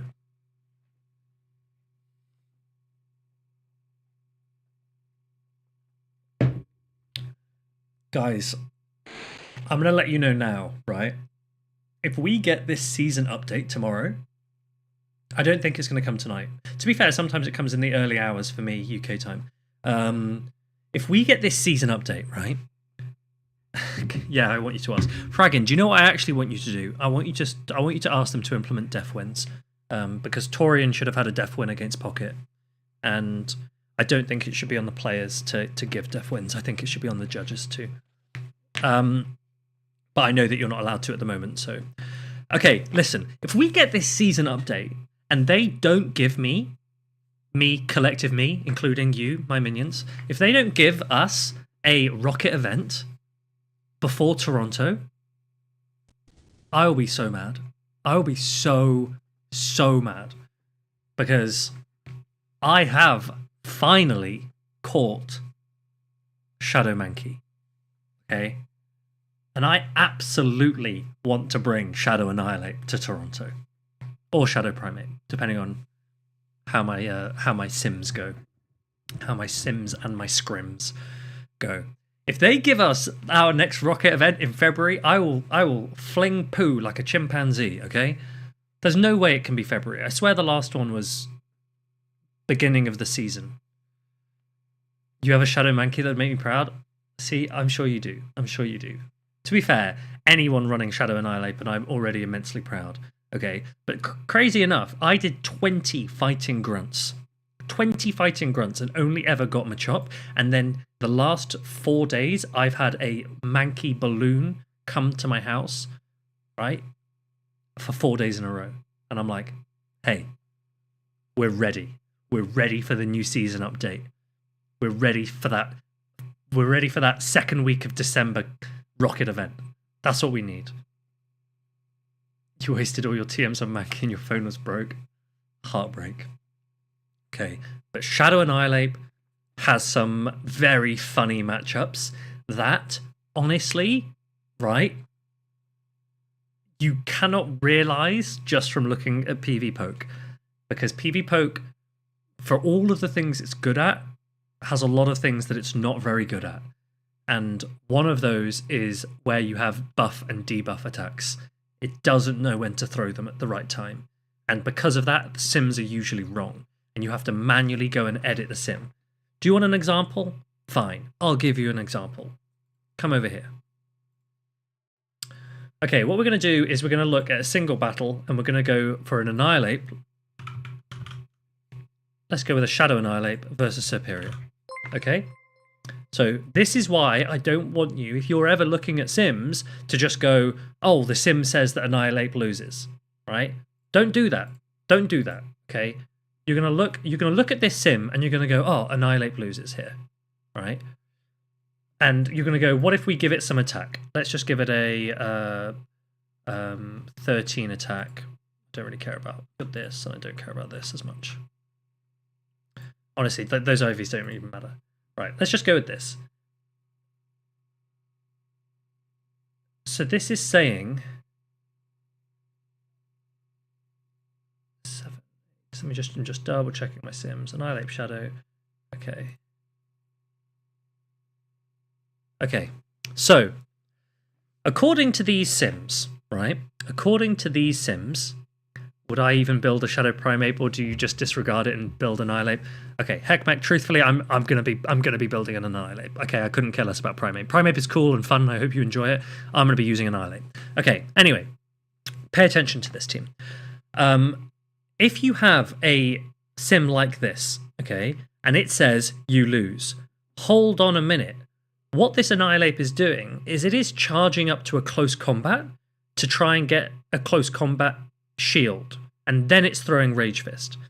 But if you're an Annihilate, especially if you're a Shadow Annihilate, you know that if you've got 2 shields, you're going to be shielding, okay?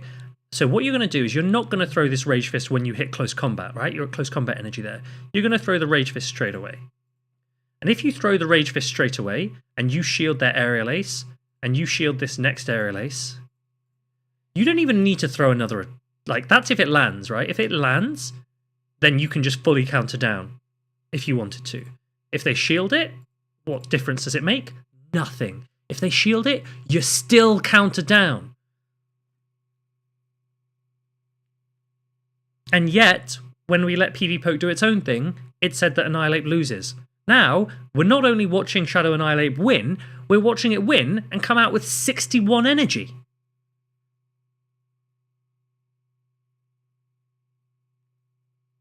You finally got your first Shadow Mankey, but it's awful IVs. Fine. Fine. Rainfall. Fine. I will show you my Annihilate. Which one was it? Guys, come look at this. If you're ever worried about IVs, this... Firstly, I have a lot of Annihilate. Secondly, this is the Annihilate that I ran at... this is the Annihilate I ran at Liverpool. Yep, tagged Liverpool. PvP IVs, baby.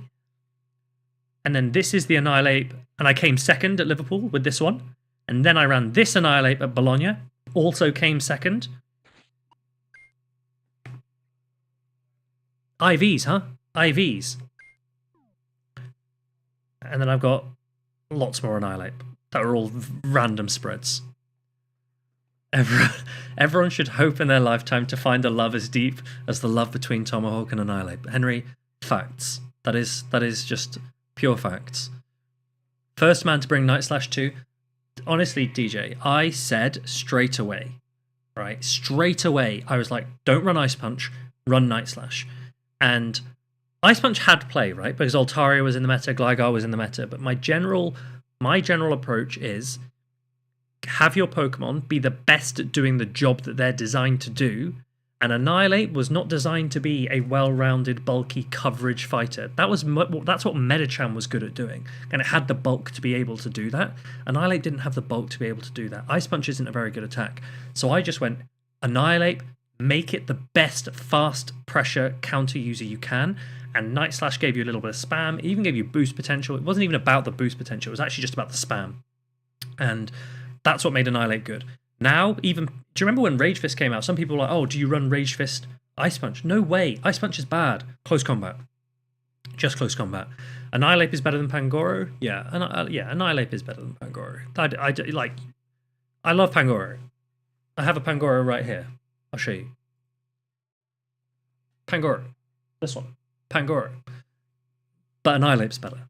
Annihilate is a ghost type, which is sick. So...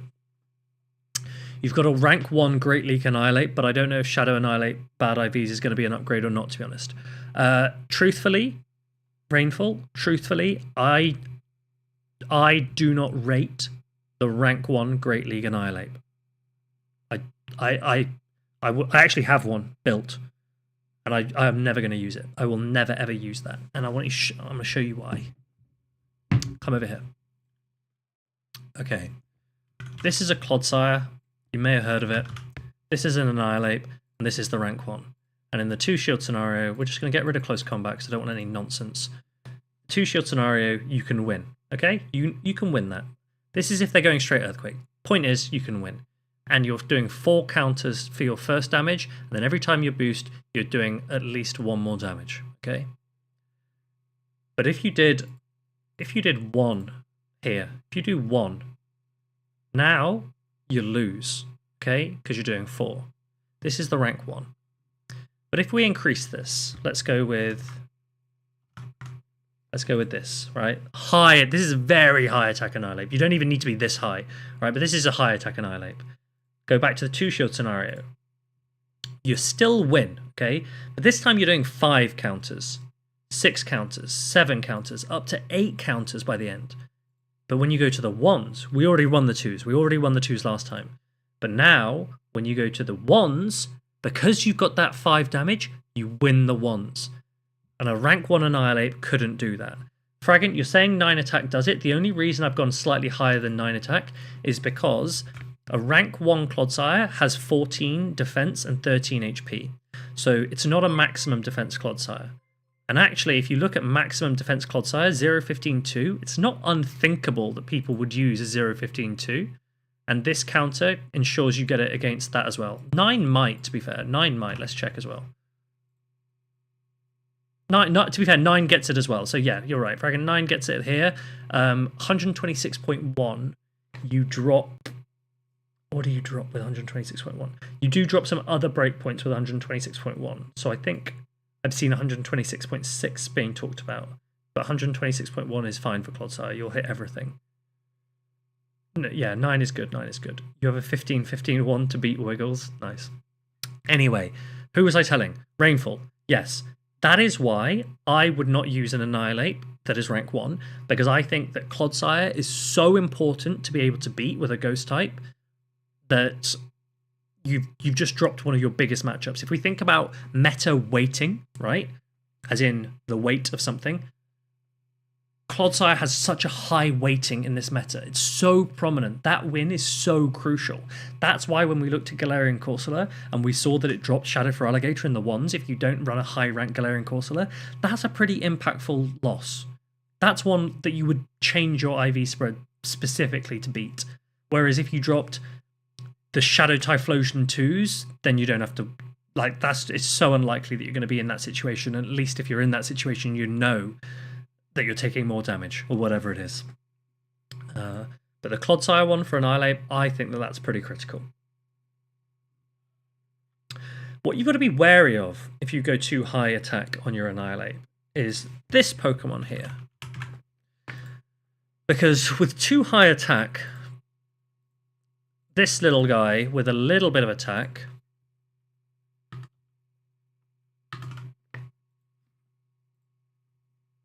is doing 4 poison jab damage against you rather than 3.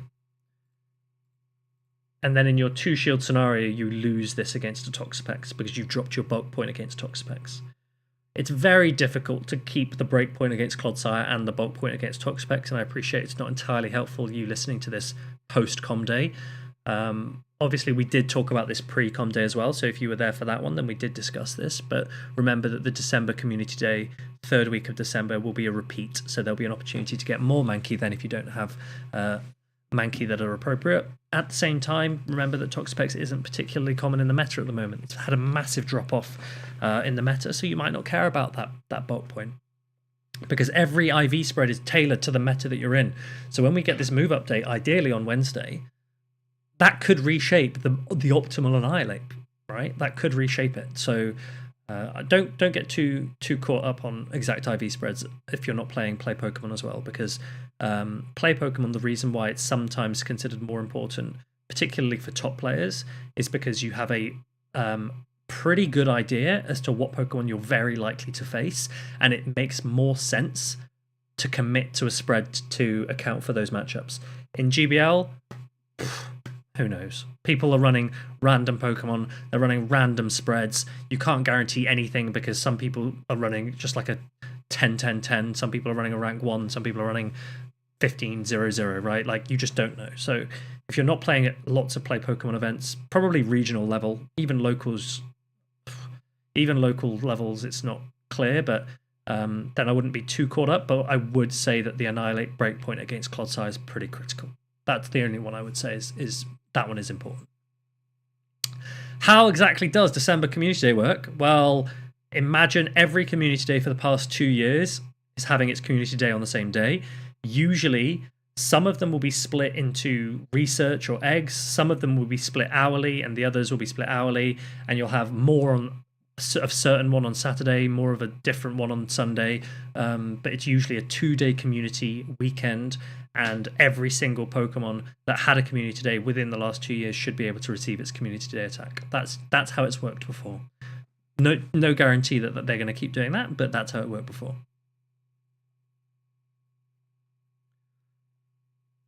Sebastian says, in the poker lore, it says that Primate can get so angry that they die, annihilate as a ghost. Oh, guys, do you know what I want to show you? You've reminded me, Sebastian, thank you. You've reminded me of a clip that I saw the other day of a new... what was it?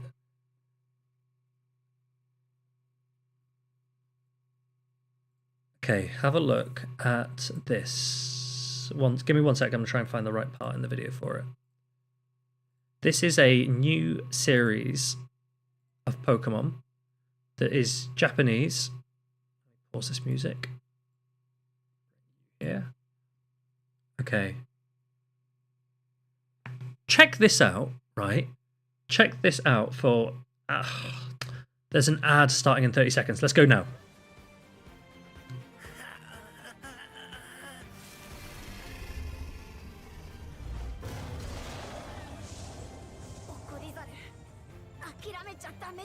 Check the animation out on this. It's pretty sick.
It's not the right ape yet, DJ.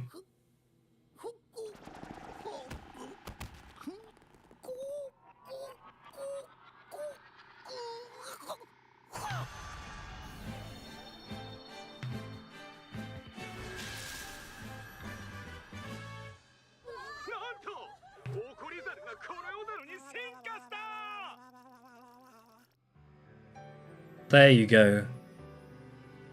Now it's the right Annihilate. See? Beautiful.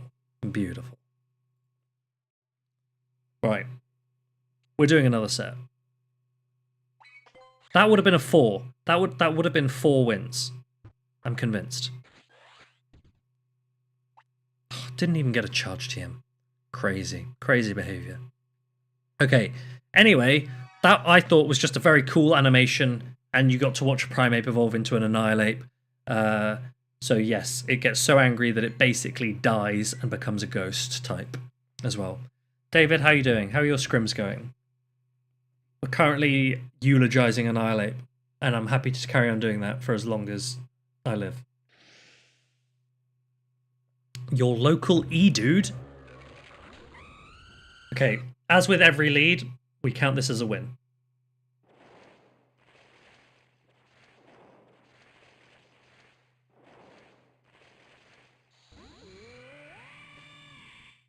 Do not flame charge. Press fly. Good.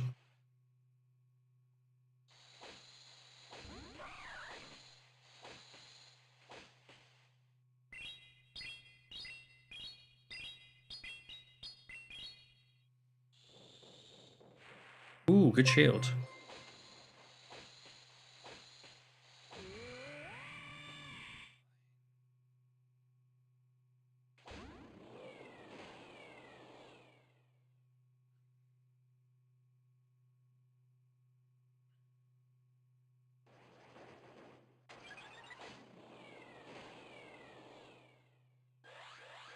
Okay, how many are they on? Okay, cool.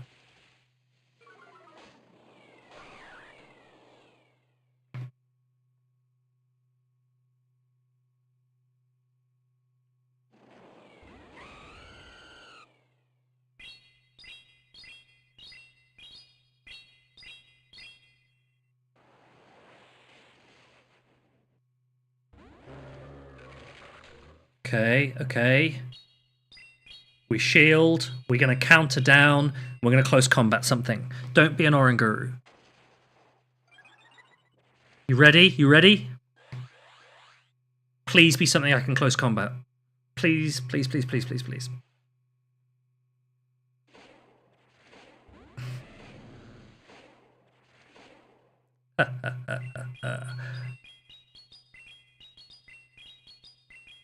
Uh-oh, wait, this Talonflame could still take me out. Nah, we're fine. Annihilate, baby! Annihilate! God, I love you. It's so good. It's so good. Sorry, Rambo, I missed your question. Let me scroll back up. You said exclamation point poker catch. You said dumb question time. That's my favorite question time. Do I have to tell them IVs when doing the regionals? What's on the paper you give the opponent? That is a very good question. That is a very good question. Okay, so when you enter a regional event, you are required on RK9 to provide your CP, your HP, and your attacks. Okay? Your opponent does not get to see your HP. They get to see your CP and your attacks. The sheet that you are giving to your opponent is this. Why is my camera moving? One sec. Oops. You're going to need to turn off this moving camera. Okay. The sheet that you're giving them is this sheet. And what this sheet is it will say your name, your username, your name, your country, the event that you're in, and then it will list your team out like this in every language that they have available for these events, which are obviously English, French, Italian, German, Spanish, Japanese, and Korean. And so this is an example of a team sheet. And this will basically say my Pokemon, right? So it says there, Pokemon, CP, etc., etc. So here's Azumarill, 1500 CP, Bubble, Ice Beam, Play Rough. So I'm not giving them my IVs, and this is what my opponent gets given, and they don't get to see my HP stat. Because that can actually give quite a lot of information away. So you don't get your IVs. When am I bringing it to a regional? I will bring Annihilate to Toronto. Unless something horrendous goes wrong with my team building, I'll bring Annihilate to Toronto. Or Shadow Annihilate, depending on what one I'm actually enjoying most of the time. The reason that you have to do HP is because when they're doing a team check, they want to ensure that you're using the same Pokemon that you entered. And the way that they do that is they check your CP, they check your attacks, and they check your HP stat, and they basically say, are these all aligned with what you entered on RK9? Technically, if you had a Pokemon that had the same HP stat and the same CP, then you could technically cheat that way, but like, don't do that. But the idea is that they can just ensure that you're using the Pokemon that you've entered. Instead of the Panda, yeah, look, honestly, Panda's kind of hard to use at the moment. Wow, they frenzied?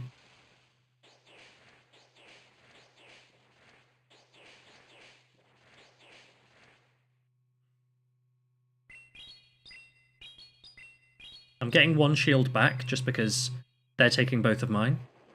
But I'm surprised they're using Frenzy, because even if you've got Leaf Tornado, you may as well throw the Leaf Tornado. It's not cheating if it's the same. No, it is technically it's cheating if you don't use the same Pokemon.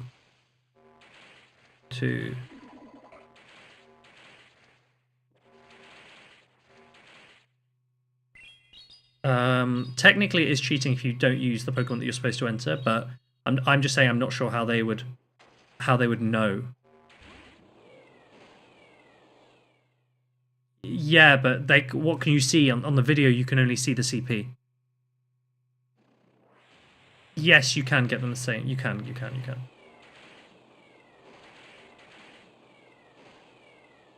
It's not worth it. It's not worth doing. Like, there's just no point.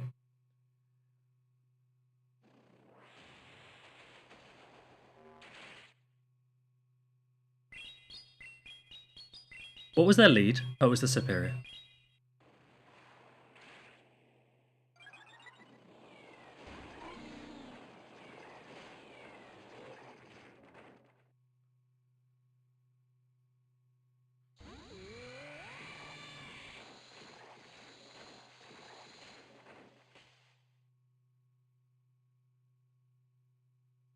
How do I get rid of this Dunsparce?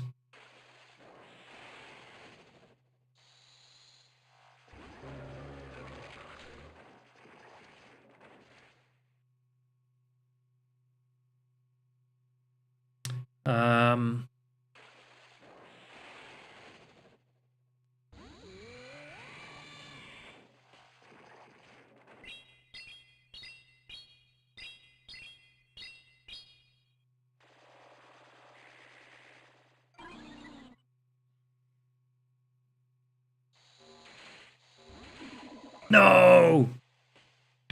Wait, is this an Ice Punch? This could be an Ice Punch. It's not an Ice Punch. It is an Ice Punch! Oh, what a good catch! I didn't really have a... I kind of had to throw then, I think. It doesn't make a difference. I get Vine Whip down. Well played, well played. Please don't make judges cry. Do you know what? Like, I'll give you an example, right? I'll give you an example. Come on. Okay, wait. I'm on the page, right? So, if I go to Swampert and Shadow. So, for example, I have 2 Shadow Swampert. I have 2 Shadow Swampert of 1499 CP. So, if a judge were to just watch a video of the gameplay, technically, I could have used either of these, okay? And they have different HP stats. One has 137, one has 133. So the only way you'd be able to tell the difference is if when you're doing a team check and you were to click onto this Swampert, then you can see, oh yeah, this is 137. And that's why you're supposed to record basically as soon as you pick up the phone, so they can see what things you're also clicking into as well. And it does make a difference, because look at this. This Warsaw, this Swampert that I used in Warsaw is a high rank, right? And then this one I built because it was high defense, and at the time I needed to get a bulk point for something. So having that HP stat there allows the judges to determine that there are differences between them, if that makes sense. So that's why we give HP. Yeah, and if you aren't screen recording, it's a warning. It is a warning. If you're caught checking, guys, if you are caught checking PV poke when you are at the tables, you could get given a match loss. Okay, there and then you can get given a match loss if you are sat at the table with your opponent next to you once the round has started and you're checking PV poke. You cannot do that. Don't do it. Okay, don't do that. If you want to check PV poke, do it in your preparation before the tournament. Do it in between rounds. Don't do it once your round starts. Yeah, there are definitely ways that judges will be able to tell certain things. Yeah. Oh, also the other thing is that you cannot check any video recordings that you make unless a judge is present. They are not your recordings. The recordings are there for the judges. So you're not supposed to be checking the recordings yourself. You're supposed to let a judge know that you'd like to check a recording, and if they say, yeah, they're happy for you to check a recording, then you can check the recording.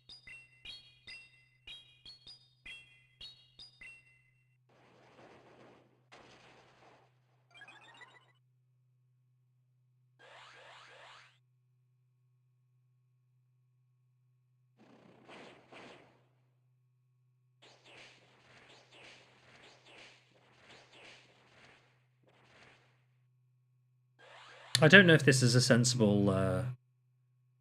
I don't know if this is a sensible way to play this.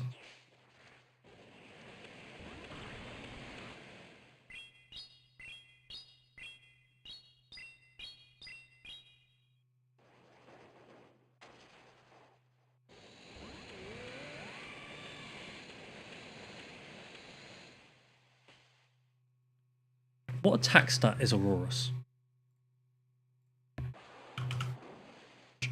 Okay.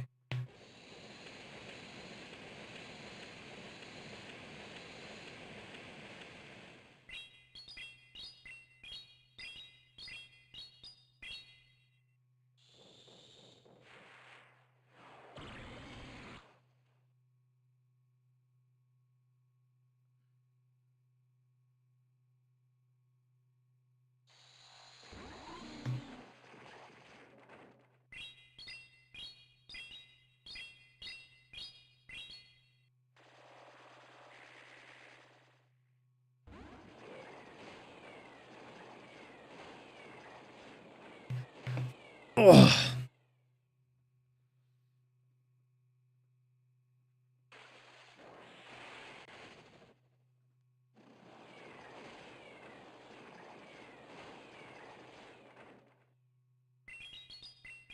I wasn't counting the stun spell, so I have no idea how much energy this is on.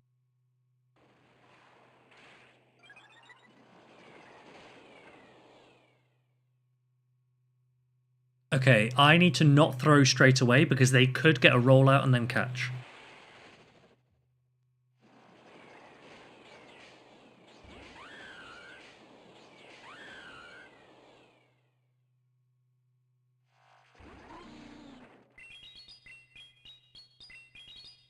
No idea how to screen record? Let me show you.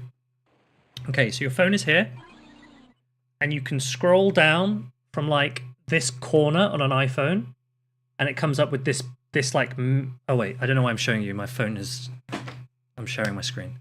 Okay, you can scroll down on this menu, and then there's this dot thing here, and you can press that.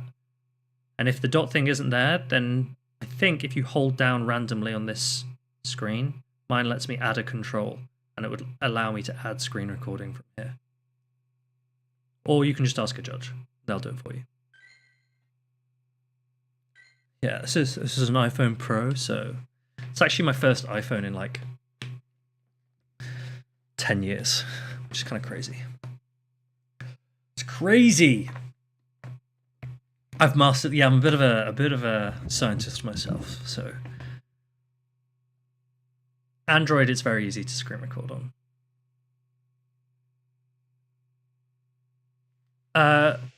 Rainfall, you're not checking rankings. The things that people are checking on PvPoke is they're usually simming a matrix of their team against their opponent's team. That's why it's not allowed.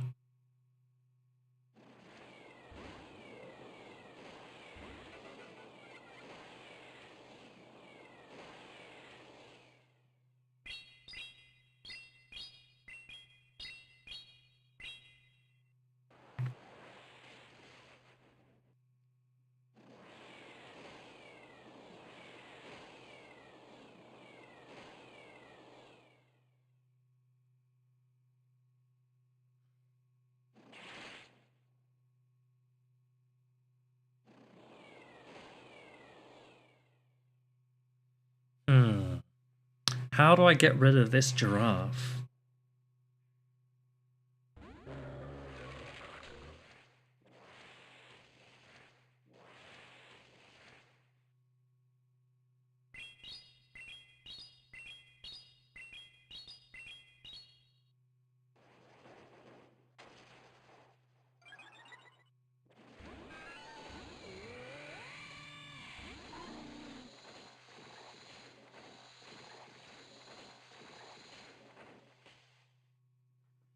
This is not good.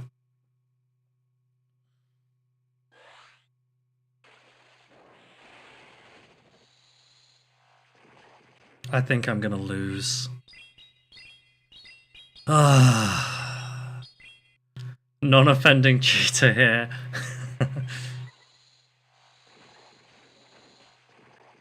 Very good, Blake. I enjoyed that a lot. Okay, Rambo, I'll tell you in a sec. I'll tell you in a sec.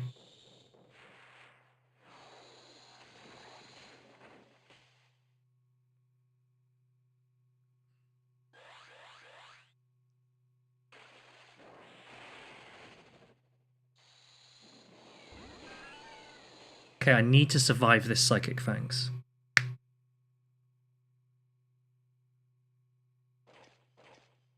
Aurorus!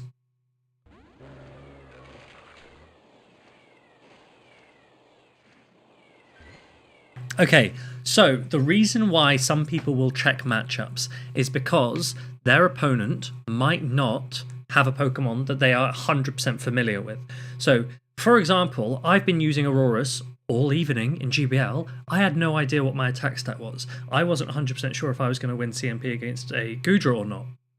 You could go against your opponent, and then you could see a Pokemon on their team and be like, oh, I'm not 100% sure if my Toxapex wins CMP against their Jumpluff. But this is information that you should have known beforehand. This is information that you need to have prepared beforehand, because you're not allowed to check it when you're at the table. So that kind of thing. Or you could be double checking, oh, they're running a different moveset, or oh, I'm not 100%, I need a slight reminder as to how to play out the 2-shield scenario, that kind of thing. So you can't do that. Yeah, AJ, exactly. And the same thing happened when I was at, where were we? Was it Lille? No, it must have been Gdansk. Yeah, when I was at Gdansk, but no, Rambo, a lot of the time, unless you've been on stream or you know your stream opponent, you find out your opponent's team as it's given to you, and you get 2 minutes once given the piece of paper. Oh, finally a lead that we actually genuinely win. I don't know if this was the right thing to do.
Don't be a giraffe.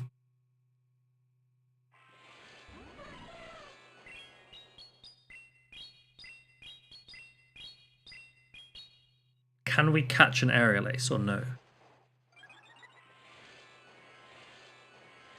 Oh.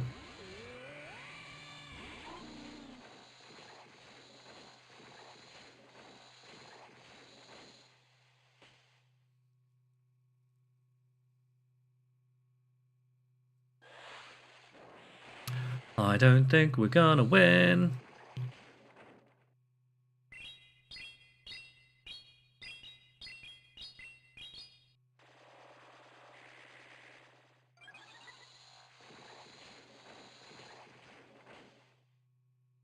Oh wait, is this someone you know? You want? Yeah, sure. Fresh to death, sure. I'll let them win. Don't worry about it. I'll let them win.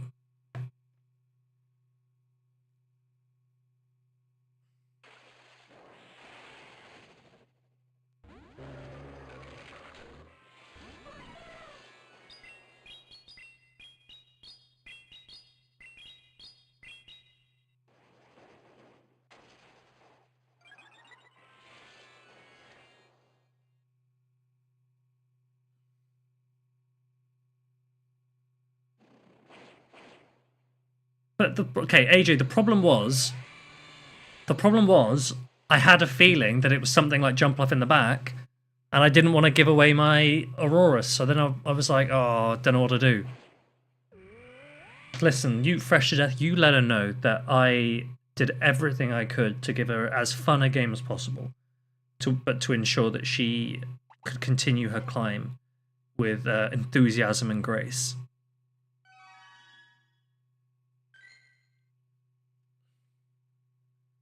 What? I've reached them already? Okay, this is another thing that does this need to change? Like, when I finish my battles, there's nothing else for me to do.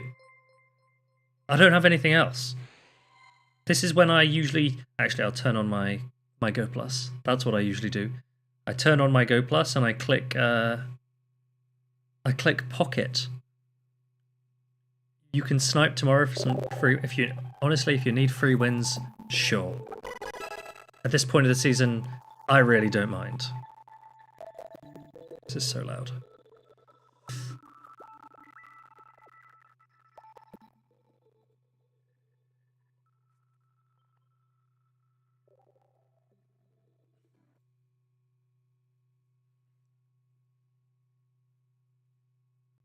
Is the audio okay?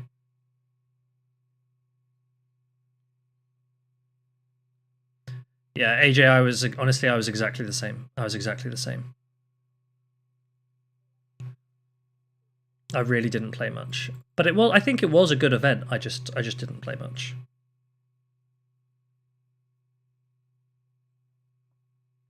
When am I going to open real cards you got during regionals? The problem, Thomas, is I open them, right, and then I've just got nothing to do with them, and then I just end up throwing them in a cupboard, and I feel like that's so such a waste of the cards, and it's just almost like not worth doing. Ooh, do I have a friend request?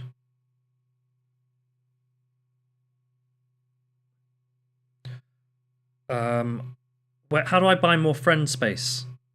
Right, someone's getting deleted. Who's called... Okay, you're called A. Oh, you actually play quite a lot. I'll let you off.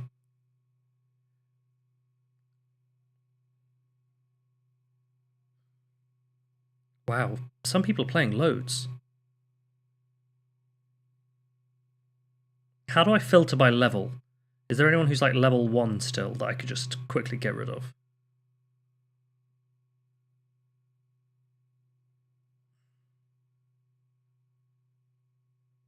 Lyle Jeffs!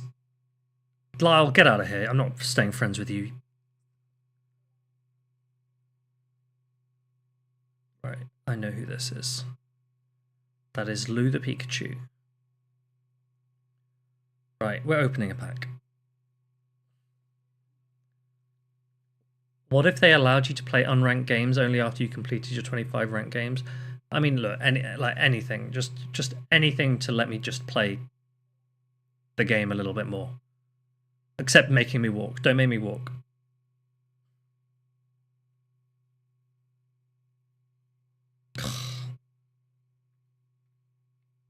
Guys, we're going to get a good card on this next pack, okay? So I want you to make sure you're paying attention. This is going to be a good one. I have a feeling. I have a feeling. You ready?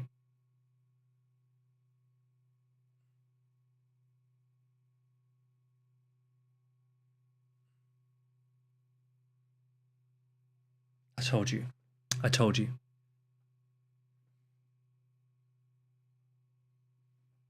Arcanine X. Actually, I was told recently it's pronounced Arcanine. Arcanine X. It's not luck. Blake, that's not luck. I called it in advance. I said I have a feeling, okay? Look at this beauty. Beautiful, beautiful. Oh, baby. What a beautiful card. Trade you it? I don't know how to trade.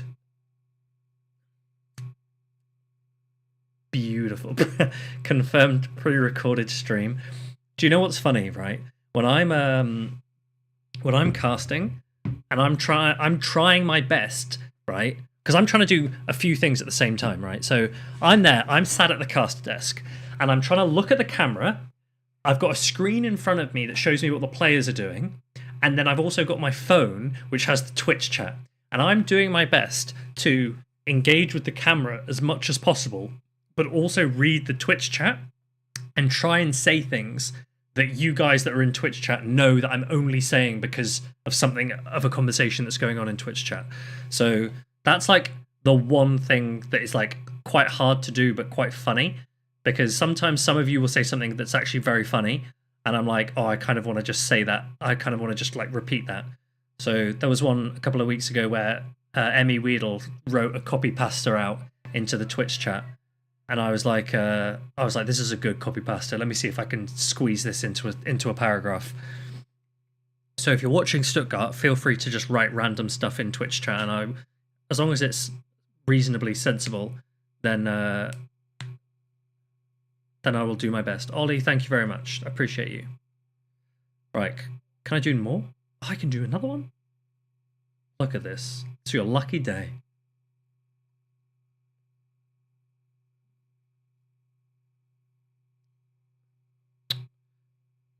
Bad pack. Well, I like Brock. Hey, Magnemite was new? Sure. Sure. I'll buy more packs if I can. The question for Stuttgart is who's going to win Stuttgart? Is it going to be a new winner? Oh, we can do one more pack. Do one more pack. Oh, Rainfall, that's really kind. Thank you. I appreciate that. I appreciate it. I enjoy casting a lot.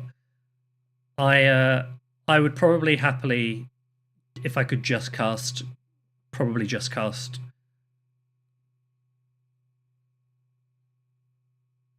Hey.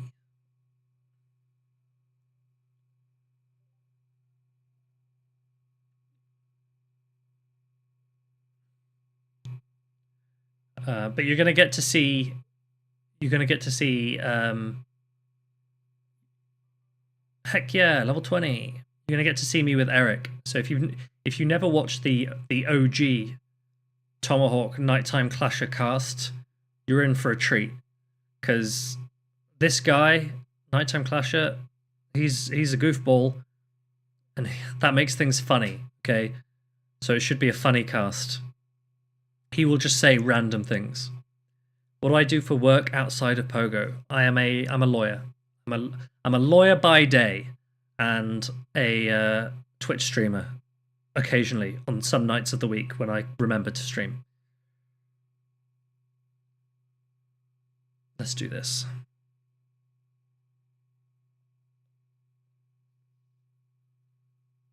Is he going to remind me he beat me? I mean, he just went 1-2 at Sacramento, DJ, so if he tries, then I'm loaded.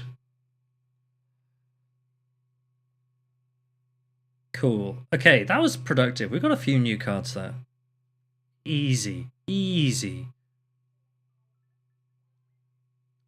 Yeah, DJ, I also cried for me, okay? It was tough coming back from the loser's side to try and win 2 best of 5 with a team disadvantage. It's not easy. I don't envy people that are in that situation. It's a lot of games, and it is tough. And it's like at the end of the weekend you are drained, like mentally you are drained. Complete all. Sure. Claim. Okay, I think I've claimed everything I care to claim at the moment. Oh wait, what's this? No, I have not. It is a big. Rainfall. It is a big time investment. What I would say, I'm coming up towards 30 now. So old, I know. But like, it does give you like just a lot of stability, like career, financial stability. It's just. It is useful doing vocational work. Also, once you're qualified as a lawyer, you're always qualified as a lawyer, right? You can take time out and go do whatever you want. Go traveling, go try and be a Pokemon master for a little bit. Then you can just go back if you need to. Oh. I know. Just, guys, my season, I'm going to tell you what I've got coming up, right? So let me show you what I've done so far this season. Come over here. Okay, so this season, the season started here, Baltimore. So we got one of our medals, bronze medal over there. What made me want to become a lawyer? Am I in resi conveyancing? No, I'm in film and television law. I wanted to be an actor growing up, and my mum was like, "Whoa, that's cool. What about medicinal law?" And I was like, "Okay, I get it." So I went into law, and here we are, right? So getting to cast is it feels like some kind of nostalgic vindication, I guess. We'll see where it goes. Okay. Baltimore, Louisville, yes, it's a top cut, but I messed up so badly in the game that I then got knocked out in, so I still resent this a little bit. And then Lille, I'm casting Stuttgart this weekend, and then I will be playing in Toronto. After Toronto, I'll be playing Birmingham, and then I will be playing EUIC, for which we managed to get the travel award, which is exciting. So we got the travel award for EUIC. I'll be playing Toronto, Birmingham, and EUIC And then I don't know if I'll really play much else for the rest of the season. Reason being that there are 3 events at the end of the EU season that are all special events, and special events you can't earn any money from. You can't earn cash from those. So financially speaking, they are only ever going to be a cash sink for me, because travel, and I probably won't need the championship points by then, because remember, we've only got a best finish limit of 5, and I'll have done more than 5 events. So chances are, like, I might not do those events. So I'm trying to get them done. I've done a few already. I'll do the rest in the middle of the season, and then I'll chill, I think. And I will chill till Worlds, and I'll maybe just cast a little bit more. You're playing Birmingham? DJ, I will see you there. I will see you there. Come find me. And make sure anyone that does introduce themselves at a regional event, tell me what your name is as well, because a lot of people will introduce themselves. But they'll actually introduce me. They're like, "You're Tomahawk," and I'm like, "That's what I was gonna say." So make sure to introduce yourself so I know who you guys are. Mountain Dugong, what are you saying? Oh yeah. That is, yeah. Obviously, we've got to check Eric was okay after going 1-2 at Sacramento, but like Eric's done pretty incredibly this season as well. Like, look at this. Look how well he's done.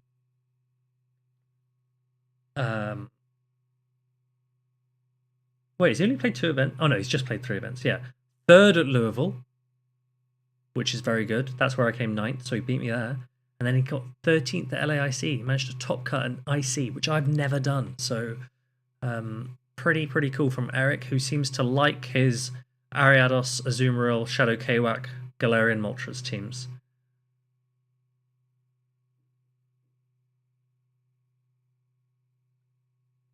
It'll be your first regional? Hey, that'll be good fun. It'll be good fun. Birmingham's going to be a big event. There'll be a lot of people at Birmingham. I reckon Birmingham could hit over 200 players.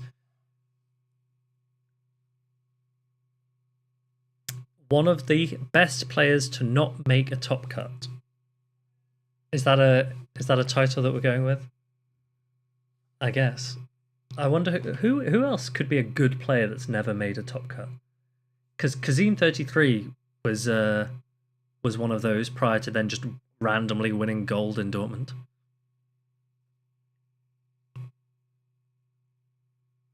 Jongo, that exact thing happens to me all the time. Someone will come up to me and they're just like, "Oh, you're Tomahawk. Can we get a picture?" And I'm like, "Yeah, of course." And then I'll be just about to say, "Oh, what's your name?" And then they've walked off, and I'm like,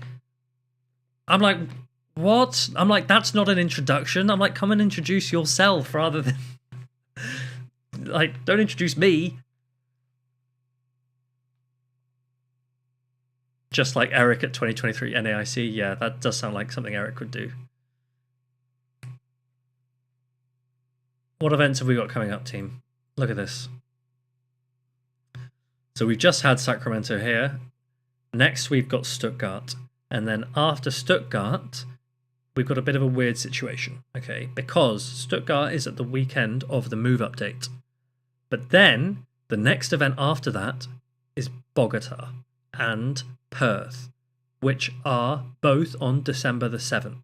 Problem is, the move update is likely to come on December the 3rd, or something like that. It should say over here.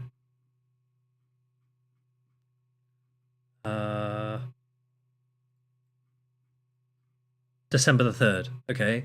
So the move update comes on December the 3rd.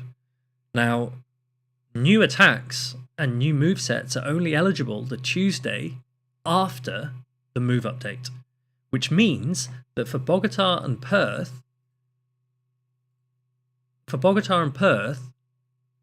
anything that is new is not eligible.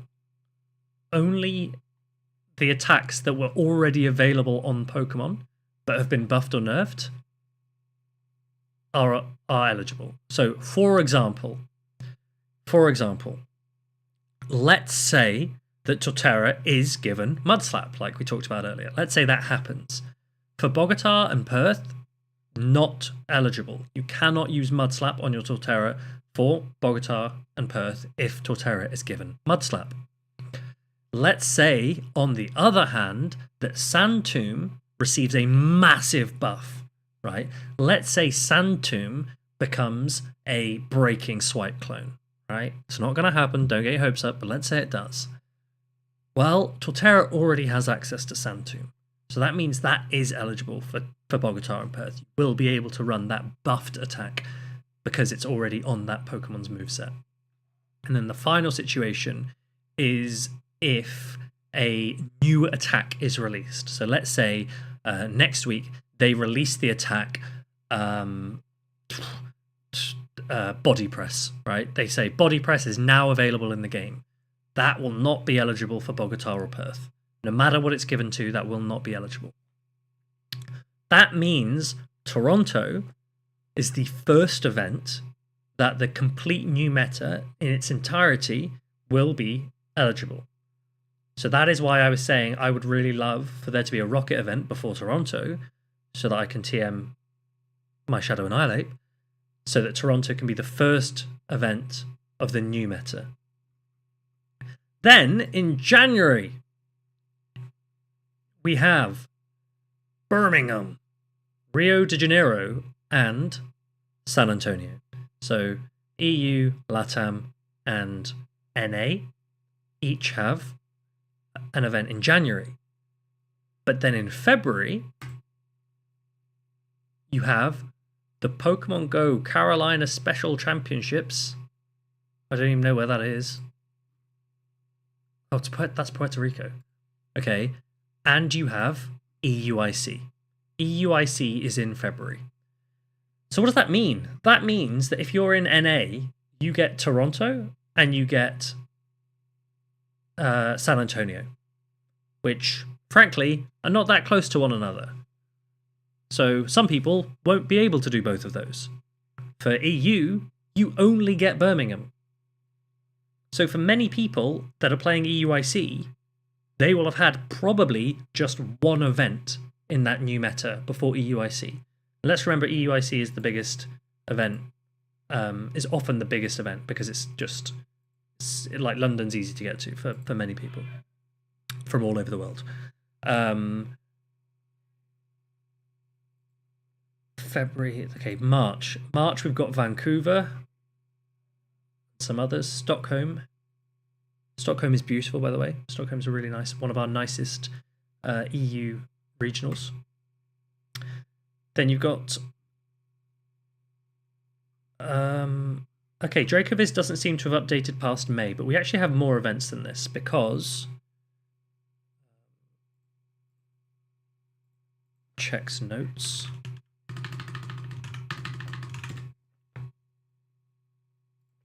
Where's my phone?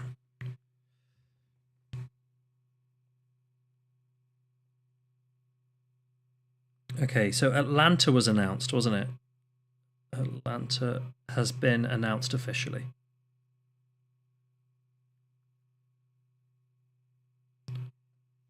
And then... one sec. Where are the official announcements? That's what I need to go and find you, because I don't want to say anything. Play Pokemon.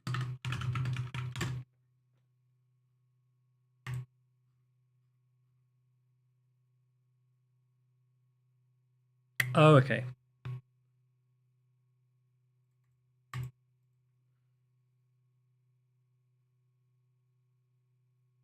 Okay, so there's one event that hasn't yet been announced. Okay, but Atlanta was just announced. Florida doesn't have a regional. Georgia's going to get it instead. So the Florida regional that was Orlando before is now Atlanta.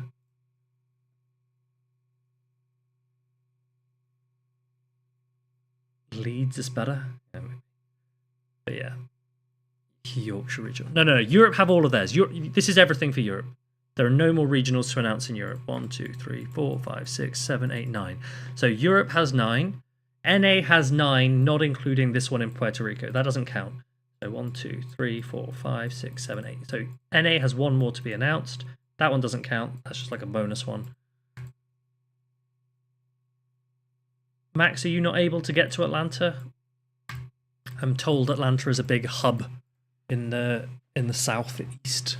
Have I been to Yorkshire? Yeah, I've been to Leeds, been to York, been to Bradford. Also been North Yorkshire, Harrogate. Anyway, what are the other events? LATAM. Okay, oh, NAIC is what I wanted to show you. Where's that?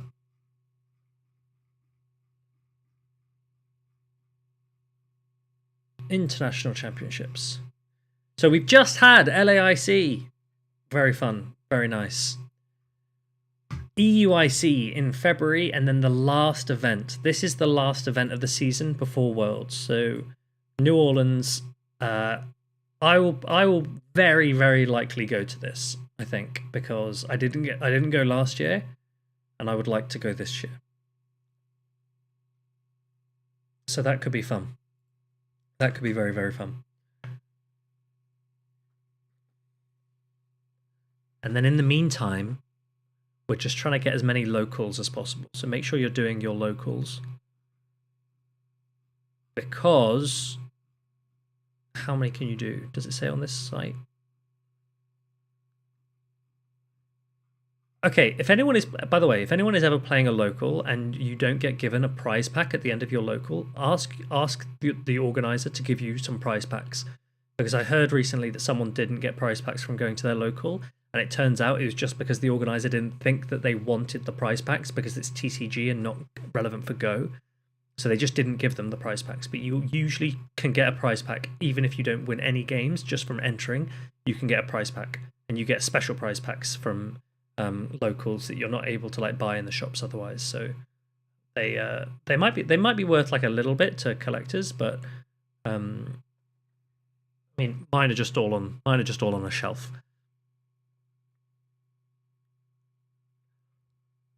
Right, team, I am going to 11 o'clock. Wow, that's actually a good time.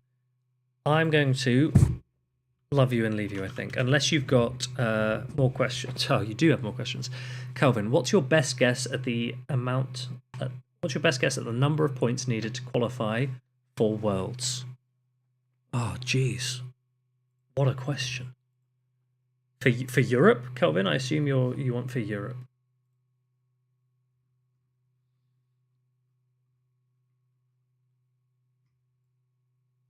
Okay. I am going to guess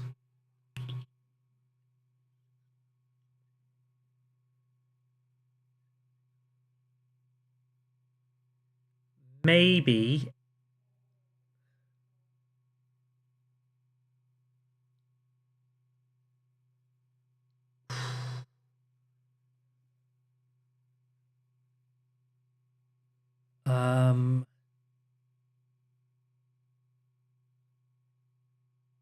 maybe 600.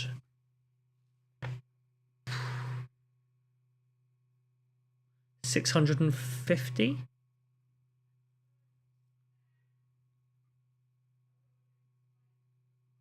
Maybe 600 to 650, that kind of ballpark for Europe. For NA, you actually get 75.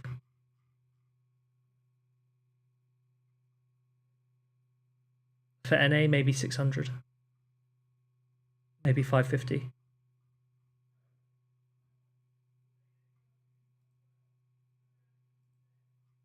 That's my guess.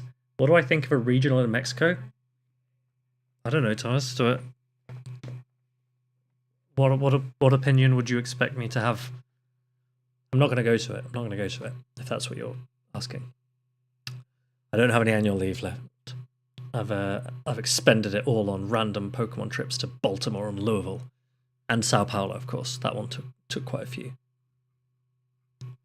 Okay, team. I think that is us done. We're coming close to how long? 3 hours? Lucky you guys. I am going to throw you into a raid of who? Who is streaming? Let's go with